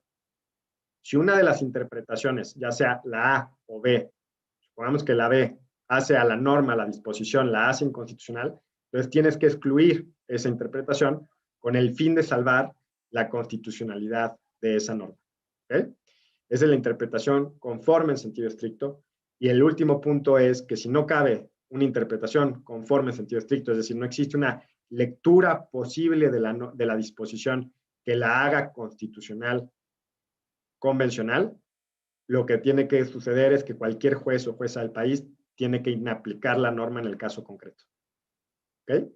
Entonces, esta es la primera aproximación que hace la Suprema Corte al control de convencionalidad, con estos parámetros, que además van a ser retomados, algunos de ellos, algunos no, en la contradicción 293, porque la contradicción 293 ya es, digamos, el leading case en el que finalmente se definen los parámetros del control de convencionalidad en México, y es lo que ahora voy a explicar. En la contradicción 293 ya se resuelve en 2013, 2 años después, y se deciden más cosas y se precisan más cosas, ¿no? Se detallan más cosas y se expanden algunas cosas. Es un cambio muy importante. Creo que hay una diferencia importante entre una y otra, y además que nos da, digamos, es la sentencia definitiva para analizar el tema del control de convencionalidad como parámetro, digamos, de constitucionalidad. ¿Qué nos dice la contradicción 293? Es lo primero que se define o lo primero que se pregunta es la posición jerárquica de los tratados en materia de derechos humanos. La primera pregunta que se plantea la Corte y que va a resolver es cuál es la jerarquía que tienen los tratados en materia de derechos humanos en nuestro sistema constitucional, ¿no? Antes de eso se venía diciendo, había distintos criterios de la Corte, fue evolucionando y fue cambiando durante los años. En algunos criterios previos a la contradicción del 93 se decía que los tratados internacionales tenían tenían la misma jerarquía que las leyes generales. En otros se decía que tenían mayor jerarquía a las leyes generales, pero inferior a la Constitución. Y lo que sucede con la contradicción del 93 es que distingue y dice, los tratados, por regla general, están subordinados a la Constitución, pero las normas de derechos humanos previstos en tratados tienen jerarquía constitucional a la luz del artículo 1 constitucional. Entonces, no es que sean solo los tratados en materia de derechos humanos, por ejemplo, la Convención Americana de Derechos Humanos. Puede haber un derecho humano no previsto en un tratado de derechos humanos que también tendría jerarquía constitucional, ¿no? Por ejemplo, el derecho a la asistencia consular no está previsto en un tratado de derechos humanos, pero es un derecho humano. Entonces, las normas de derechos humanos en cualquier tipo de tratado que esté previsto tienen jerarquía constitucional. Es decir, no hay, y dice la Corte en la contradicción, no es los derechos humanos previstos en la Constitución mexicana frente a los derechos previstos en los tratados internacionales, no se relacionan por jerarquía. Simplemente tienen la misma jerarquía constitucional y se puede decir que hay que los derechos constitucionales en México se expanden en la medida en que se aprueba un tratado internacional o un tratado o se incorpora un derecho humano previsto en un tratado. Esta es otra mutación constitucional importante que hay que tener en cuenta. ¿Por qué es una mutación constitucional? Porque sin necesidad de reforma constitucional posterior, el cambio de la norma interpretativa, el cambio, perdón, de la interpretación del artículo 1 genera una mutación. ¿Y en qué consiste? En que los tratados internacionales, los derechos humanos previstos en tratados tienen jerarquía constitucional, y esto es muy importante porque los tratados internacionales, recordemos, son celebrados por el presidente de la República y aprobados por el Senado. Entonces, cada vez que un derecho humano previsto en un tratado es aprobado en México, firmado por México, se expande, nuestro texto constitucional se expande los derechos humanos constitucionales en México. ¿Qué más dice la contradicción 293? Es que va a definir el parámetro de regularidad constitucional. Así le llama, el parámetro de regularidad constitucional. Y el parámetro de regularidad constitucional, a la luz de lo que vamos a analizar, las normas y los actos, son, ya dijimos, los derechos previstos en la Constitución, los derechos humanos previstos en los tratados internacionales y la jurisprudencia de la Corte Interamericana. Y aquí hay un cambio importantísimo en relación con el expediente Barrios, que es que se expande la vinculatoriedad de a toda la jurisprudencia de la Corte Interamericana. En un primer momento había dicho la Corte Mexicana que solo los criterios de los casos en los que México había sido parte eran vinculantes y los demás eran orientadores. Bueno, a partir de la contradicción 293, todos los criterios, toda la jurisprudencia de la Corte Interamericana, sin importar si México había sido parte o no, son vinculantes. Ahora voy a hacer varias precisiones a esto, pero la regla es que todos los criterios de la Corte Interamericana, sin importar si México había sido parte o no en el litigio, son vinculantes para el Estado de México. Y para los jueces, para los jueces como criterios interpretativos. También hace una excepción que ha sido muy mencionada en relación con la contradicción 293, es que cuando la Constitución mexicana establece una excepción a un derecho fundamental previsto en un tratado, prevalece la Constitución, ¿no? Si hay el caso más típico es el caso del arraigo, que bajo estándares internacionales es inconvencional. Como lo tenemos previsto en la Constitución, se entiende que es una excepción y esa excepción prevalece sobre el tratado internacional. Entonces, por regla general, tienen la misma jerarquía los derechos, salvo las excepciones que prevalecen las constitucionales. Esto se debió, obviamente, al debate que se dio en el pleno de la Corte en ese momento, porque fue una incorporación que no venía en el proyecto original y que se debió en atención al órgano colegiado que así quería que se incorporara. Ahora, obviamente, las excepciones, como cualquier excepción a un derecho fundamental, tienen que ser interpretados de manera restrictiva, ¿no? Mientras que los derechos humanos los interpretamos en sentido amplio para que protejan en la mayor medida de lo posible, una excepción a un derecho humano tiene que ser interpretado de la manera más restrictiva posible y, por tanto, si hay una restricción constitucional a un derecho humano previsto en un tratado, lo que tenemos que hacer es interpretar esa restricción de manera restrictiva. Y bueno, también hay los criterios de interpretación. Ya habíamos dicho, ¿no? Que había criterios de interpretación conforme en sentido amplio, es decir, se interpretan de manera sistemática los derechos constitucionales y los derechos humanos previstos en tratados internacionales. Se tiene que utilizar el principio pro persona, que está previsto en el artículo 1 constitucional, que dice que se tiene que interpretar en la manera que más favorezca a la persona, o digamos, lo que consiste que la protección más amplia es la que se tiene que optar, o la norma que dé una mayor protección es por la que se tiene que optar, y se tienen que utilizar los principios de interdependencia e indivisibilidad. Ya decíamos el día de ayer, son principios que también están previstos en el artículo 1 constitucional y que consisten en que los derechos humanos, o sea, digamos, la protección de unos o la afectación a unos, también puede conllevar la afectación o protección a unos y otros. Se tiene que entender e interpretar de manera conjunta, ¿no? No como si fueran estancos separados. Y, digamos, estos son los términos generales. Ahora, hay muchas precisiones importantes de la contradicción 293, porque si bien le da el carácter de vinculante a toda la jurisprudencia de la Corte Interamericana de Derechos Humanos, ya sea que México haya sido parte o no haya sido parte, nos dice varias cosas. Y una cosa es que es un estándar mínimo, ¿no? Y entonces puede ser que la jurisprudencia nacional, la jurisprudencia mexicana, sea más protectora que la jurisprudencia de la Corte Interamericana. Y en ese caso, lo que se tiene que aplicar es la jurisprudencia mexicana. Y habla expresamente de la contradicción 293 de una interpretación o de una relación de diálogo, ¿no? En clave de colaboración y cooperación.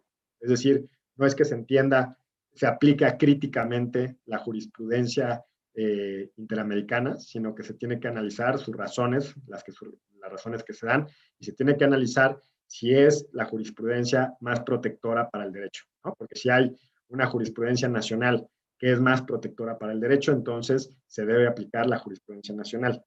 Y dice la contradicción, no se debe entender la vinculación en un sentido fuerte, ¿no? Y para los casos en los que México no es parte, porque ya decíamos, se extiende la vinculatoriedad de la doctrina para los casos en que México no es parte, pero dice, ahí tenemos que analizar que el precedente sea aplicable, es decir, que no es un copy-paste y entonces aplico la jurisprudencia dictada en un caso condenado a Chile automáticamente a México. ¿Por qué tenemos que analizar, digamos, la aplicación del precedente? Significa que lo que tenemos que ver es si el contexto normativo y el contexto fáctico de esos casos en los que México no fue parte son aplicables o son similares al caso mexicano. Supongamos que se analizó una figura que no existe, una figura jurídica que no existe en México, y fue una decisión que condenó a Chile, pues es probable que ese precedente no se pueda aplicar a México porque el contexto normativo no es similar o no existe ni siquiera la norma. O puede suceder que los hechos sean tan distintos a un caso que esté resolviendo una jueza mexicana, entonces no pueda ser aplicado así en automático el precedente de la Corte Interamericana. ¿Esto qué conlleva? Si se fijan, hay un cambio importantísimo en la 293 de nuestro sistema jurídico, porque se incorporan fuentes internacionales, se les da fuerza, es el Poder Judicial el que le da fuerza normativa al derecho internacional de los derechos humanos, nos da pautas precisas de cómo aplicar ese derecho internacional de los derechos humanos, qué principios de interpretación nos tienen que servir de guía.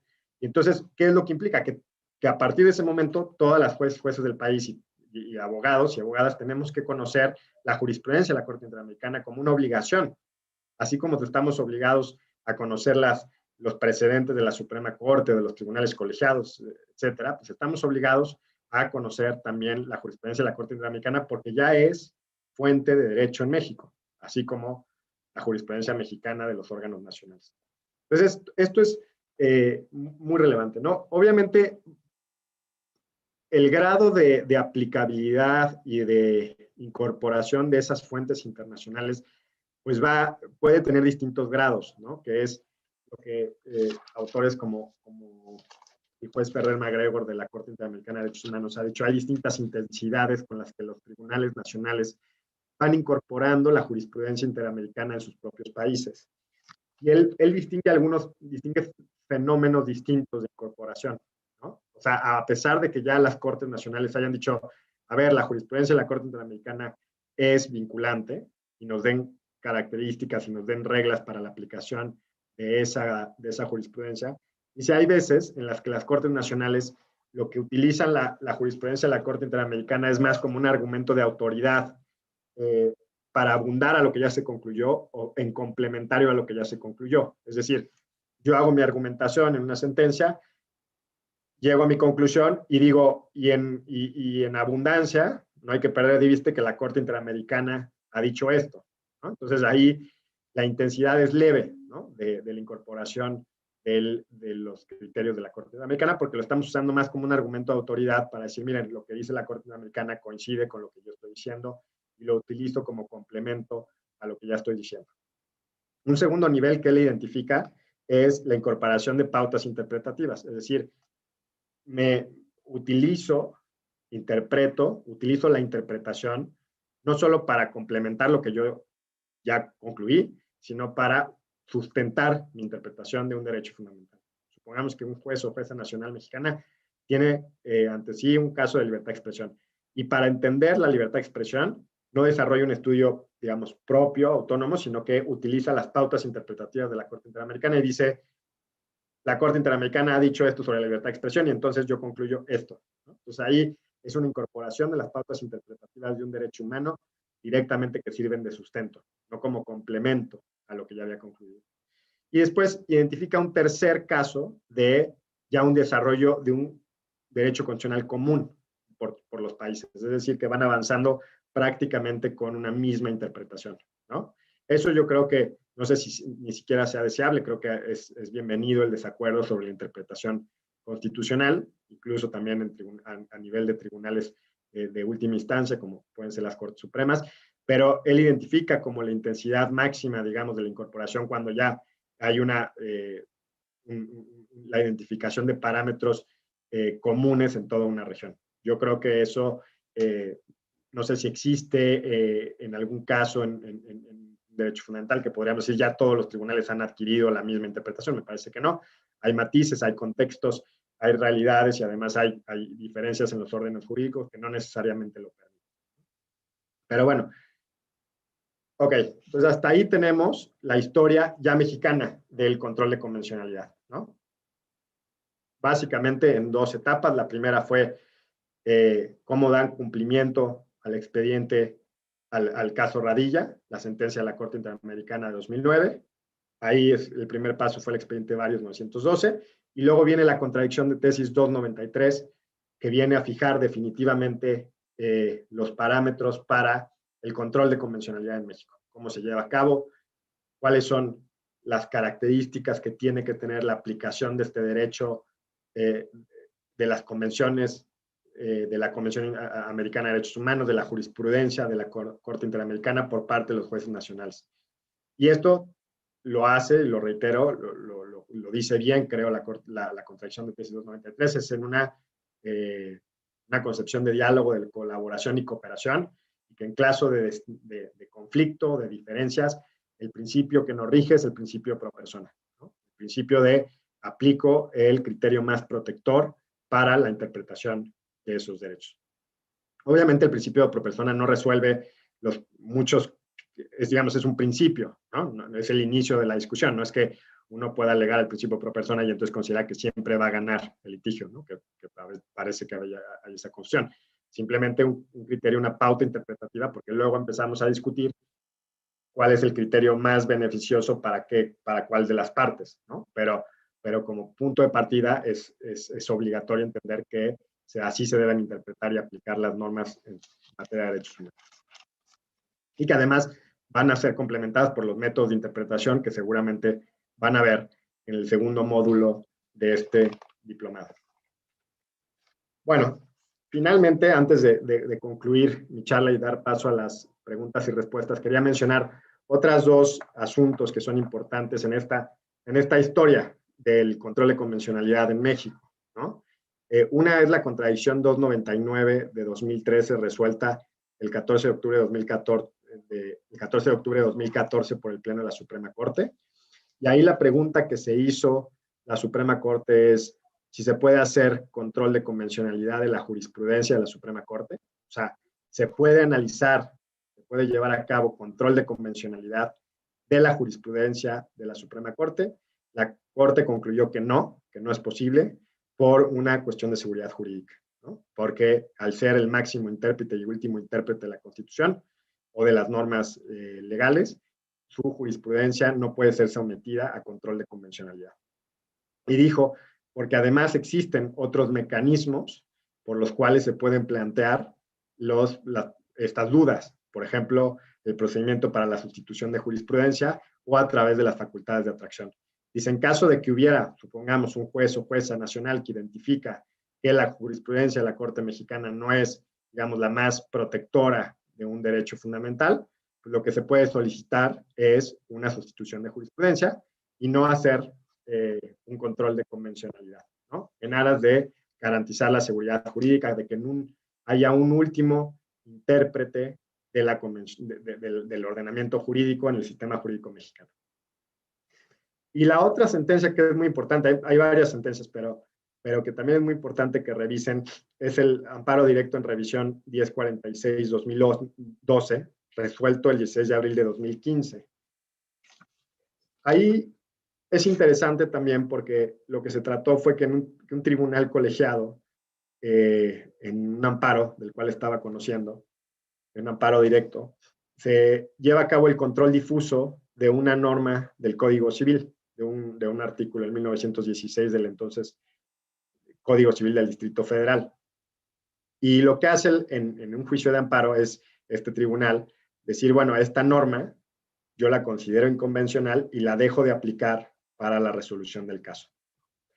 Entonces, ese asunto llega a la Suprema Corte en revisión y lo que la Corte concluye es que en vías de control concentrado, es decir, en un amparo, cuando un juez de amparo está conociendo de un asunto en vía de amparo, lo que puede controlar es la convencionalidad de las leyes que le dan sustento a su actuación, es decir, la ley de amparo, la ley orgánica del Poder Judicial o el Código Federal de Procedimientos Civiles.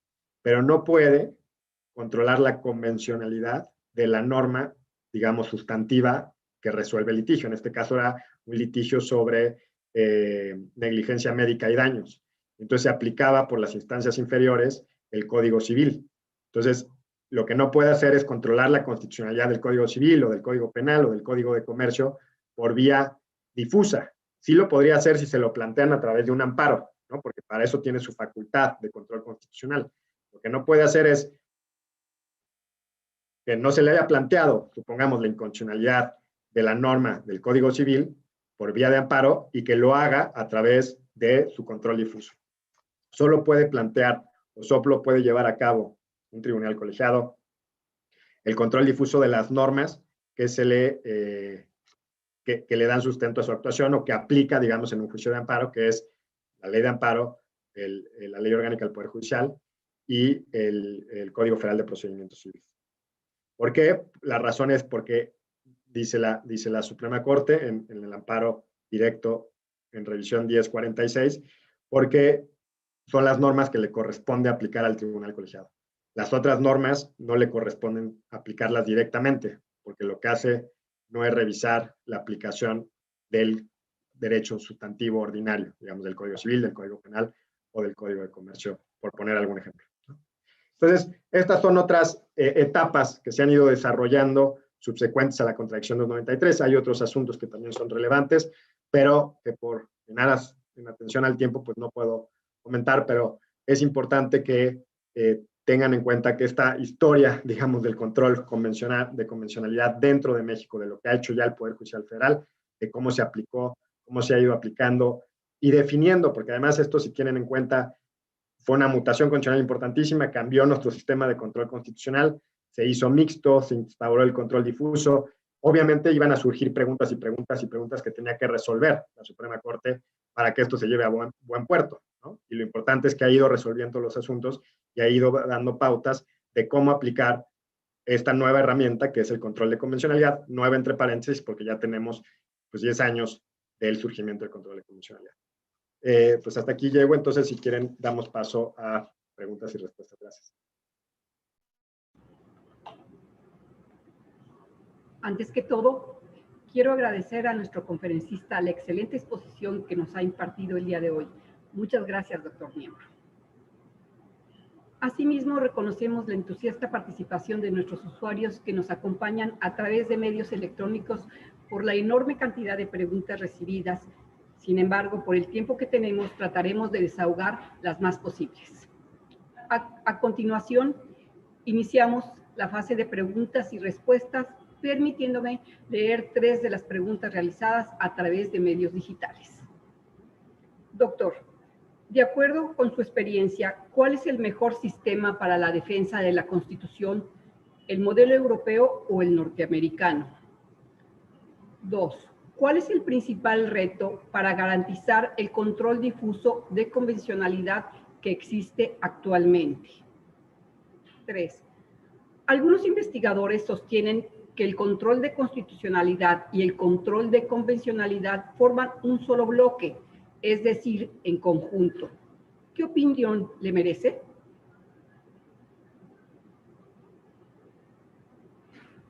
Sí, gracias, Angélica, y a las personas que hicieron las preguntas. A ver, en relación con lo del modelo europeo y el modelo norteamericano, a ver, tienen distintas características, surgieron en distintos momentos y ante preocupaciones distintas. Más que, digamos, sabemos que Europa y Estados Unidos son sistemas muy consolidados de justicia constitucional. Tanto los tribunales europeos como la Suprema Corte norteamericana tienen ya muchos años haciendo control de constitucionalidad y mucha experiencia. Si lo comparamos con el sistema mexicano, si lo pensamos que el modelo fuerte de control constitucional en México tiene 25 años, si lo tomamos a partir de la reforma del 95, digamos, en un sentido relevante de control constitucional. Entonces yo, más que comparar en términos abstractos del modelo europeo y el modelo norteamericano, lo que creo es que uno de los beneficios que tiene el control difuso y de la instauración del control difuso en México es que acerca la Constitución a todas las jueces y juezas del país. Y esto es muy importante porque, digamos, la argumentación constitucional va a permear a todos los niveles. Entonces, y es muy importante porque la argumentación constitucional pues trae detrás, o debería de traer detrás, una cultura de los derechos humanos como la que se expande a través de las capacitaciones o difusión de los derechos, ¿no? Entonces, yo creo que tiene un beneficio muy importante para combatir una cultura formalista, una cultura del autoritarismo o una cultura de la autoridad que veníamos arrastrando por muchos años. ¿Por qué? Porque en cuanto un juez o una jueza de cualquier instancia tiene la obligación de vincularse y de conocer y de interpretar los derechos humanos y de conocer la jurisprudencia de los órganos internacionales, pues entonces está obligado a entender, a capacitarse, a comprender la cultura de los derechos humanos, ¿no? Y entonces en esa medida creo que es positivo, por lo menos para nuestro sistema jurídico. Y también creo que la evaluación finalmente se hace con el paso del tiempo, ¿no? Creo que ya a 10 años se puede hacer una evaluación, una primera evaluación, pero lo importante es que se consoliden, en este caso se consolide la instauración y la práctica del control difuso y que a 25 años de control difuso podamos decir, bueno, estos son los resultados que hemos tenido, como ya podríamos ahorita hacer una evaluación de 25 años del control concentrado que ha llevado la Corte desde el 95. Uno de los retos, me preguntaban, la segunda pregunta era el reto del control de convencionalidad. Bueno, yo creo que uno de los retos principales es, ya lo decía ayer, conocer la jurisprudencia interamericana, ¿no? Creo que es fundamental vincularse, entender el lenguaje de los derechos, las metodologías, las herramientas que se utilizan para interpretar los derechos humanos y además, pues eso implica, o sea, métodos de interpretación, metodologías como el test de proporcionalidad o la ponderación, etcétera, etcétera, pero también implica conocer la jurisprudencia de la Corte Interamericana, que antes pues básicamente no se consideraba en México como algo obligatorio, como algo aplicable por parte de los jueces, y entonces eran como llamadas a misa, ¿no? Pues, quiera va, quien no quiera va, y pues hacemos lo que queremos con ello, ¿no? Ahora es obligatorio, tan obligatoria como la jurisprudencia de la Suprema Corte, y en esa medida, pues estamos obligados a conocerla, y ese creo que es uno de los retos principales, la difusión de los contenidos de esas sentencias, ¿no? Leérnoslas, estudiarlas, comprenderlas, y también en su caso criticarlas, ¿no? Porque obviamente no porque sean última instancia significa que sean infalibles. Y finalmente, pues sí, si entendí bien la última pregunta es, hay autores que hablan de control de convencionalidad o constitucionalidad de manera indistinta. Sí, en una medida es correcto, si es que estamos hablando de control a la luz de derechos humanos. Lo que pasa es que el control de convencionalidad no conlleva otro tipo de preguntas que el control de constitucionalidad sí conlleva. Por ejemplo, la Constitución prevé el principio de división de poderes. Pues eso no está previsto en el control de convencionalidad porque el control de convencionalidad está limitado a la interpretación de derechos, ¿no? De derechos humanos. Ahora, si estamos pensando en control constitucional a la luz de derechos humanos, pues sí es correcto equiparar una con otra. ¿Por qué? Porque a partir de la Contradicción 293, los derechos humanos previstos en tratados internacionales tienen la misma jerarquía que los derechos previstos en la Constitución. Bien, gracias, doctor. ¿Qué opinión tiene sobre el criterio de la Corte sustentando en la Contradicción 293-2011 sobre la supremacía constitucional cuando existe una restricción expresa al ejercicio de los derechos humanos? ¿Cómo opera la convencionalidad en el supuesto del arraigo en materia penal? El arraigo es inconvencional, sin embargo, está establecido en ese caso, ¿cuál sería el criterio para tratarlo? La declaración de inconstitucionalidad de un artículo que sirve de fundamento de un acto jurídico invalida el acto o no.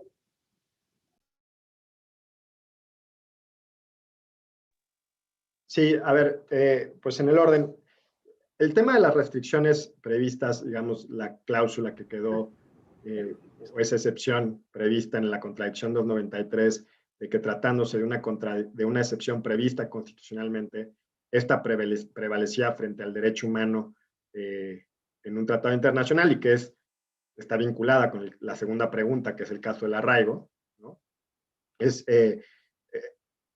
una pregunta que se ha hecho mucho, ¿no? Y yo creo que hay que leerla y hay que entenderla a la luz del momento en que se dictó la sentencia, ¿no? Así como la Suprema Corte es un órgano colegiado, los órganos colegiados de última instancia, las resoluciones que dan no es la que tal vez hubiera querido una sola persona o el ponente de una sentencia, porque esta cláusula no estaba incorporada en el primer proyecto que se presentó a la discusión, pero que muy probablemente, de no haberse incorporado, entonces no hubiéramos tenido la jerarquía constitucional de los derechos humanos como regla general.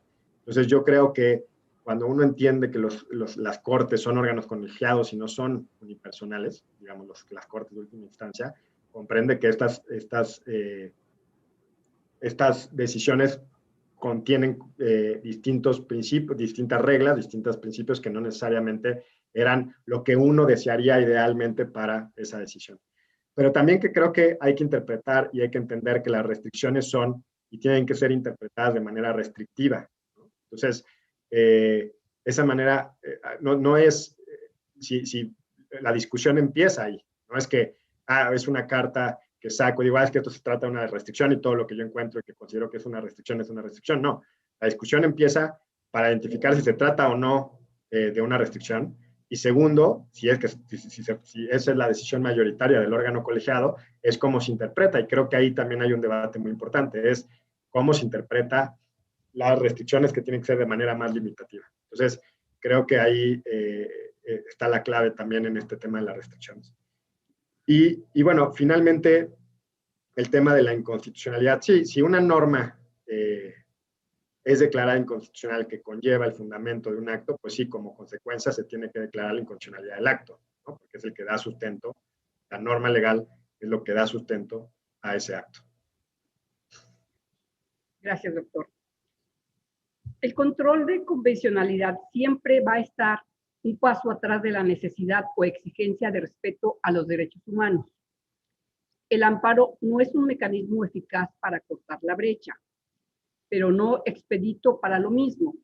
¿Considera que debería haber un control más estricto en los plazos para resolver en el amparo?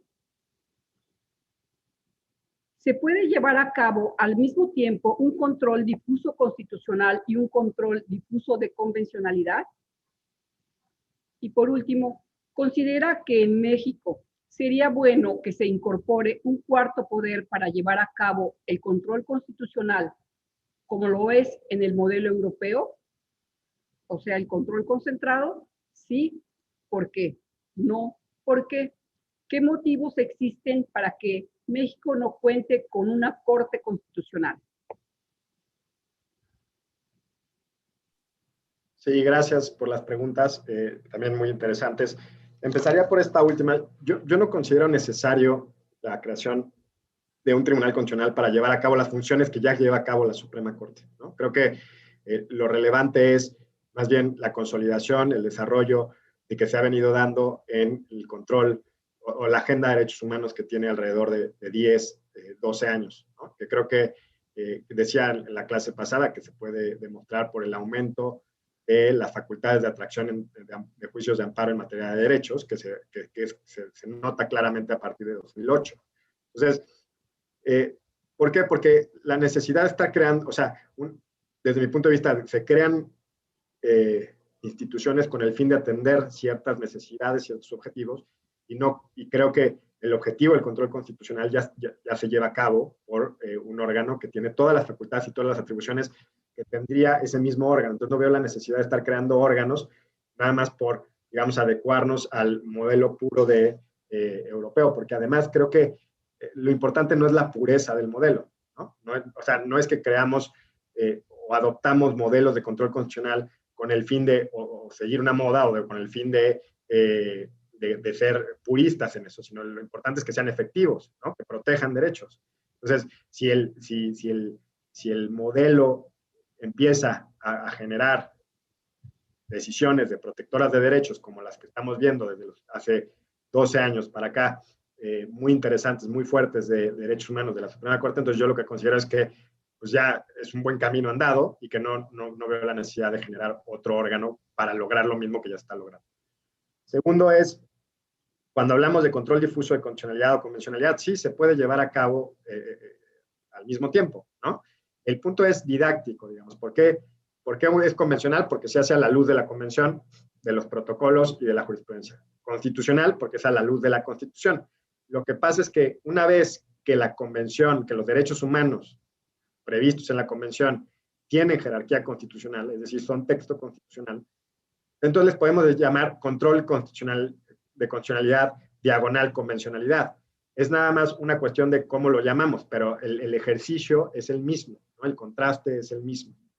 Entonces, creo que sí sí se puede llevar a cabo el control de convencionalidad o constitucionalidad al mismo tiempo. De hecho, en algunos casos se solapa, ¿no? Se traslapa, porque si estamos llevando a cabo el control a la luz de un derecho humano previsto en la Convención, podríamos decir que también es control constitucional porque tiene jerarquía constitucional en nuestro sistema. El siguiente es que la siguiente pregunta que me hicieron, estoy llevando el orden inverso de como me las presentaron, pero la siguiente pregunta es si habría que cumplir con plazos más estrictos el juicio de amparo. Creo que tanto en el juicio de amparo como en cualquier tipo de procedimiento es fundamental que las decisiones sean oportunas, ¿no? Y sean expeditas y sean prontas. ¿Por qué? Porque una justicia retardada pues deja de ser justicia. Entonces yo creo que sin duda el cumplimiento de los procedimientos en la mayor medida de lo posible a la luz de las cargas que existen, pues creo que es fundamental para que podamos hablar de que la justicia si es justicia, ¿no? Si llega 10 años después o 5 años después, pues ya muy difícilmente podríamos decir que es una justicia que está cumpliendo con su cometido. Otro de los puntos es sobre la convencionalidad y la efectividad del juicio de amparo, ¿no? Creo que a la luz del derecho comparado, digamos, hubo la reforma de 2011, creo que le abrió algunas cosas para hacer más eficiente el juicio de amparo para la protección de derechos. Pero si se ve a la luz de, bueno, tener claro, ¿no? Que el juicio de amparo es un mecanismo que surgió en el siglo XIX, entonces atendía a otra visión, no necesariamente la del siglo XXI, de la protección de derechos. Entonces, en esa medida, pues hay que actualizar el juicio de amparo para que cumpla los cometidos o las demandas de justicia que tenemos ante hoy. Una de esas es la justiciabilidad de los derechos sociales, ¿no? La justiciabilidad de los derechos sociales es difícil cuando se trata de un juicio de amparo pensado para derechos civiles y políticos del siglo XIX. Entonces, en esa medida es importantísimo actualizar nuestros juicios, nuestros mecanismos de protección. Ahora, en 2011 se hizo un paso adelante, sí. Ahora, también es cierto que a la luz del derecho comparado, si se le compara, por ejemplo, con la tutela colombiana, pues sigue siendo un procedimiento muy formalista, muy riguroso, que dificulta en algunos casos la protección de los derechos. Ahora, también aquí, ojo, creo que mucho tiene que ver también a veces con la interpretación que se hace de las reglas del juicio de amparo, ¿no? Si ustedes piensan en decisiones de la 10ª época en las que han ido cambiando cosas muy importantes de las reglas de interpretación del juicio de amparo, se dan cuenta que esas mismas reglas que se interpretaron de manera, digamos, conservadora o restrictiva muchos años antes han cambiado. Piensen en la justiciabilidad de las omisiones legislativas que antes no se llevaban, no podían ser presentadas en un juicio de amparo, ahora sí se puede hacer. Y lo que cambió fue la interpretación de las reglas del juicio de amparo que existían antes de la reforma. Bueno, hubo un cambio que incorporaron las omisiones, pero lo que radica es un cambio interpretativo distinto por parte del operador o de la operadora jurídica. Entonces, sí, es importante las reglas que rigen el juicio de amparo, sin duda, pero también creo que hay un amplio margen para hacer interpretaciones más progresistas, más flexibles, que permitan que el juicio de amparo sea protector, ¿no? Lo mismo sucede con sentencias de protección de derechos sociales. Tradicionalmente muchos juicios dijeron, no, es que se sobresee el juicio porque los efectos son efectos entre las partes. Entonces, si tú vas a ordenar la construcción de un hospital, por ejemplo, a través de un juicio de amparo, pues no se puede porque el beneficio es para un tercero no involucrado o para toda la población y por tanto no se puede ordenar así. Y sin embargo, ya hay decisiones de la Suprema Corte en las que el hecho de que la sentencia beneficia a un tercero no impide o no conlleva el sobreseimiento. ¿Y eso qué conllevó? Pues que se interpretó de manera distinta los alcances de esa cláusula del juicio de amparo que dicen que los efectos son para las partes en litigio. ¿Por qué? Porque esas cláusulas no tienen esas disposiciones constitucionales no tienen un sentido único, hay disputas interpretativas.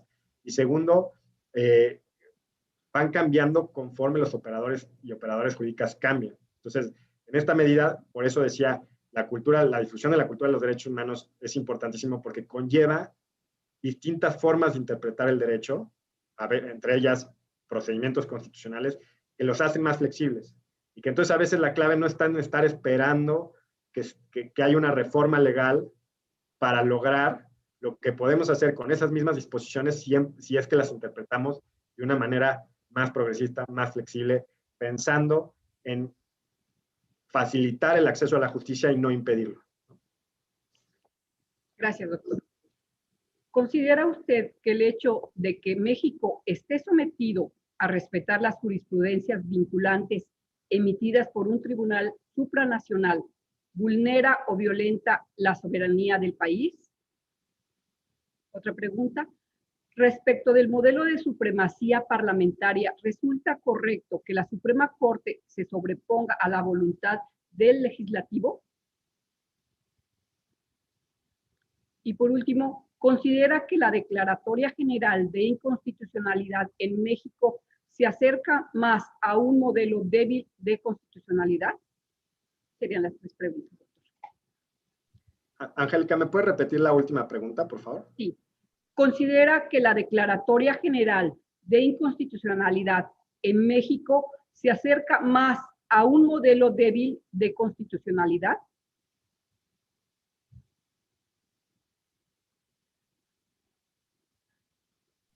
Gracias, Angélica.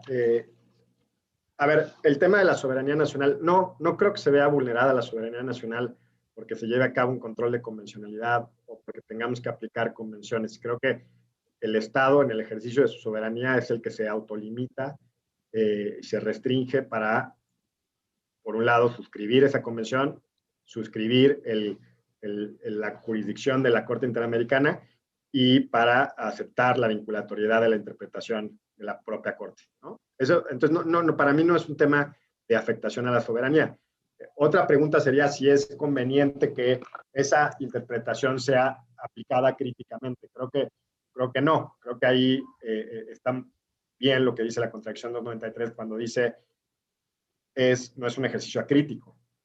O sea, estamos vinculados, pero no es hay que analizar la jurisprudencia y hay que ver si es la más protectora y para eso hay que analizar las razones que llevaron a la decisión. Entonces, digamos, no es un ejercicio de copy-paste de la jurisprudencia interamericana, ¿no? Entonces, por ahí creo que es la clave, entender que no se trata de un ejercicio de una copia acrítica de la jurisprudencia interamericana. Segundo, la pregunta sobre supremacía parlamentaria es interesante en el sentido de que en los modelos, en los países con supremacía parlamentaria, antes no existía, o sea, no había ningún tipo de control a los parlamentos, digamos, jurisdiccional, ¿no? Los parlamentos eran la última palabra, soberanos en ese sentido. ¿Qué sucede? Que hay evoluciones, por el caso de Canadá, de Reino Unido, que permiten que ahora podamos hablar de algún tipo de control constitucional. Pero se llaman controles débiles porque, como decía, no tienen la última palabra sobre interpretación constitucional o no tienen la potestad de declarar la inconstitucionalidad de normas. Y en esa medida, la supremacía parlamentaria se ha acercado un poco, ha dado un paso, digamos, en el camino del control judicial, pero no es un modelo de control judicial fuerte, ¿no? Es otra su tradición, porque para ellos la última palabra la sigue teniendo el Parlamento. Y la tiene por una tradición muy antigua, ¿no? Así se formaron, su división de poderes es distinta. Entonces, digamos, atienden a diferencias estructurales de su sistema jurídico y de su sistema constitucional. Y la Declaratoria General de Inconstitucionalidad se acerca a un modelo débil. No se acerca a un modelo débil porque siguen, por un lado, teniendo los jueces la potestad de declarar la inconstitucionalidad de normas, y de hecho, en la Declaratoria General de Inconstitucionalidad, lo que permite es que, si se sigue el procedimiento y se cumplen los votos, la mayoría calificada, lo que permite es la invalidez total de la norma. Entonces, al contrario, yo diría que se aumenta el poder de inconstitucionalidad, de la potestad de declarar la inconstitucionalidad, porque los efectos pueden ser todavía de más largo alcance, ¿no? Porque mientras antes el amparo solo tenía la posibilidad de dar decisiones para el caso concreto, la inaplicación del caso concreto, ahora por el procedimiento de declaratoria general de inconstitucionalidad existe la posibilidad de hacer declaraciones de invalidez total, ¿no? Ahora, lo interesante hasta el procedimiento que existe hasta este momento es que puede ser, hay una especie de diálogo entre el Congreso y el Poder Judicial previo a la declaratoria general, porque hay dos avisos previo a la toma de decisión en la que el Congreso puede dar las razones por las cuales considera que esa norma que se ha sido reiterada, declarada inconstitucional por los órganos del Poder Judicial, pues puede insistir en su constitucionalidad. Y entonces en eso creo que tiene unas cualidades dialógicas interesantes entre órganos legislativos y poderes judiciales. Pero eso no conlleva que sea o que acerque nuestro modelo a un modelo débil de control judicial. ¿Por qué? Porque el Poder Judicial sigue teniendo la potestad de declarar la inconstitucionalidad de normas y segundo, porque tiene la última palabra sobre la interpretación constitucional. Gracias. Doctor, las últimas 3 preguntas. En un litigio en particular, ¿cómo se podría plantear la inaplicación de una ley inconstitucional? ¿Sería a través de una última instancia ante la Corte Constitucional? Siguiente pregunta. ¿En qué plano se encuentran los efectos generales del amparo en materia ambiental, por ejemplo, dentro del modelo fuerte de control de constitucionalidad? Y por último, ¿el control de convencionalidad no altera o modifica al control constitucional? ¿Significa que el control de convencionalidad solo es para derechos humanos y no para la protección de la Constitución? Gracias, Angélica. Empiezo por esta última pregunta. Sí, efectivamente, el control de convencionalidad se traduce en un control de derechos humanos, ¿no? ¿Por qué? Porque las convenciones lo que prevén son derechos humanos. Entonces, ¿por qué también es un control de constitucionalidad? Porque las convenciones lo que hicieron, se constitucionalizaron, digamos, los derechos humanos previstos en las convenciones se constitucionalizaron a partir de la contradicción 293 y del artículo primero constitucional. Por eso le llamamos control constitucional. Pero si pensamos, si comparamos, digamos, una constitución con una convención, pues la constitución contiene mucho más que derechos humanos. Entonces, en un sentido amplio, el control constitucional puede conllevar, por ejemplo, una violación al principio de división de poderes. El principio de división de poderes no está previsto en la Convención Americana de Derechos Humanos. Entonces, ahí hay una diferencia, ¿no? Ahora, si lo que nos vamos a enfocar es en contraste, o sea, análisis de violación a la luz de derechos, entonces sí son equivalentes, porque lo que contienen las convenciones y una parte de la Constitución son derechos, pero no todo el control constitucional se agota en derechos. Hay muchos controles, digamos, parámetros de control, por ejemplo, distribución competencial, el sistema federal o la división de poderes que se controlan, el control constitucional, por ejemplo, a través de controversias constitucionales, eso no es control de convencionalidad, ni lo podría ser, porque la convención no prevé ese tipo de cuestiones que sí prevé la Constitución. Segundo es los efectos del amparo en materia ambiental o si nos acercan a un modelo fuerte. A ver, otra vez, el modelo fuerte de control constitucional frente al débil, lo que lo caracteriza es que los jueces tienen la última palabra sobre la interpretación constitucional y tienen la potestad de declarar la inconstitucionalidad de normas. Los efectos dependen del modelo en el que nos encontramos, ya sea el norteamericano, que el efecto es la inaplicación, o el europeo, que puede ser la invalidez total de la norma, o el mexicano, supongamos, que tenemos, dependiendo el procedimiento en el que estemos, puede ser inaplicación o puede ser invalidez total. Pero eso no es lo que define necesariamente el modelo fuerte o débil. La contraposición entre un modelo fuerte de control constitucional y un modelo débil de control constitucional es que en el modelo fuerte, ya sea europeo o norteamericano, los dos caben ahí, el modelo fuerte es los jueces tienen la última palabra sobre la interpretación constitucional y tienen la potestad de declarar la inconstitucionalidad de normas. En un modelo débil, que viene de la tradición de la supremacía parlamentaria, piensen en el Parlamento inglés, el Parlamento, las decisiones del Parlamento, porque es el órgano soberano, no puede ser controlado por los jueces. El paso pequeño que han dado, digamos en ese sentido, es la incorporación del Convenio Europeo de Derechos Humanos y que en caso de que analicen la Suprema Corte de Inglaterra encuentre una contradicción entre un derecho humano y una disposición, una ley, lo que le avisa es al Congreso, al Parlamento, oye, aquí hay una incompatibilidad, revísalo. El Parlamento puede no revisar, puede no cambiar la norma y no pasa nada. Y la Suprema Corte no puede decir esa norma es inconstitucional. No tiene esa potestad. ¿Por qué? Por eso es débil, porque hace un control, pero no es un control en el que pueda concluir la inconstitucionalidad. Lo único que dice es incompatible. ¿Qué pasa en el modelo canadiense? Digamos que dio un paso más. En el caso canadiense, sigue siendo un modelo débil de control constitucional, porque si bien la Suprema Corte de Canadá sí tiene la potestad de declarar la inconstitucionalidad de normas, en su propia Carta de Derechos y Libertades se prevé que el Congreso, el Parlamento, puede revertir o puede blindar la legislación frente a esa declaración. Es decir, no obstante que tú consideras inconstitucional esta norma, yo prorrogo su validez por 5 años más. Entonces, la última palabra la sigue teniendo el Parlamento. Por eso son modelos débiles, porque si bien les dan una participación a los órganos judiciales, no les dan la última palabra sobre el tema. Y luego, la inaplicación de normas. Pues a ver, habiendo un control difuso, esa inaplicación se puede plantear ante el juez civil, mercantil, penal, que va a resolver en una primera instancia el tema. Si la norma se considera inconstitucional, se puede plantear. Y él decidirá si lleva a cabo o no un control difuso.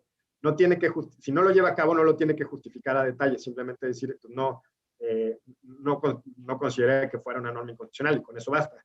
Pero la inconstitucionalidad vía difusa se da ahí, en el mismo proceso ordinario.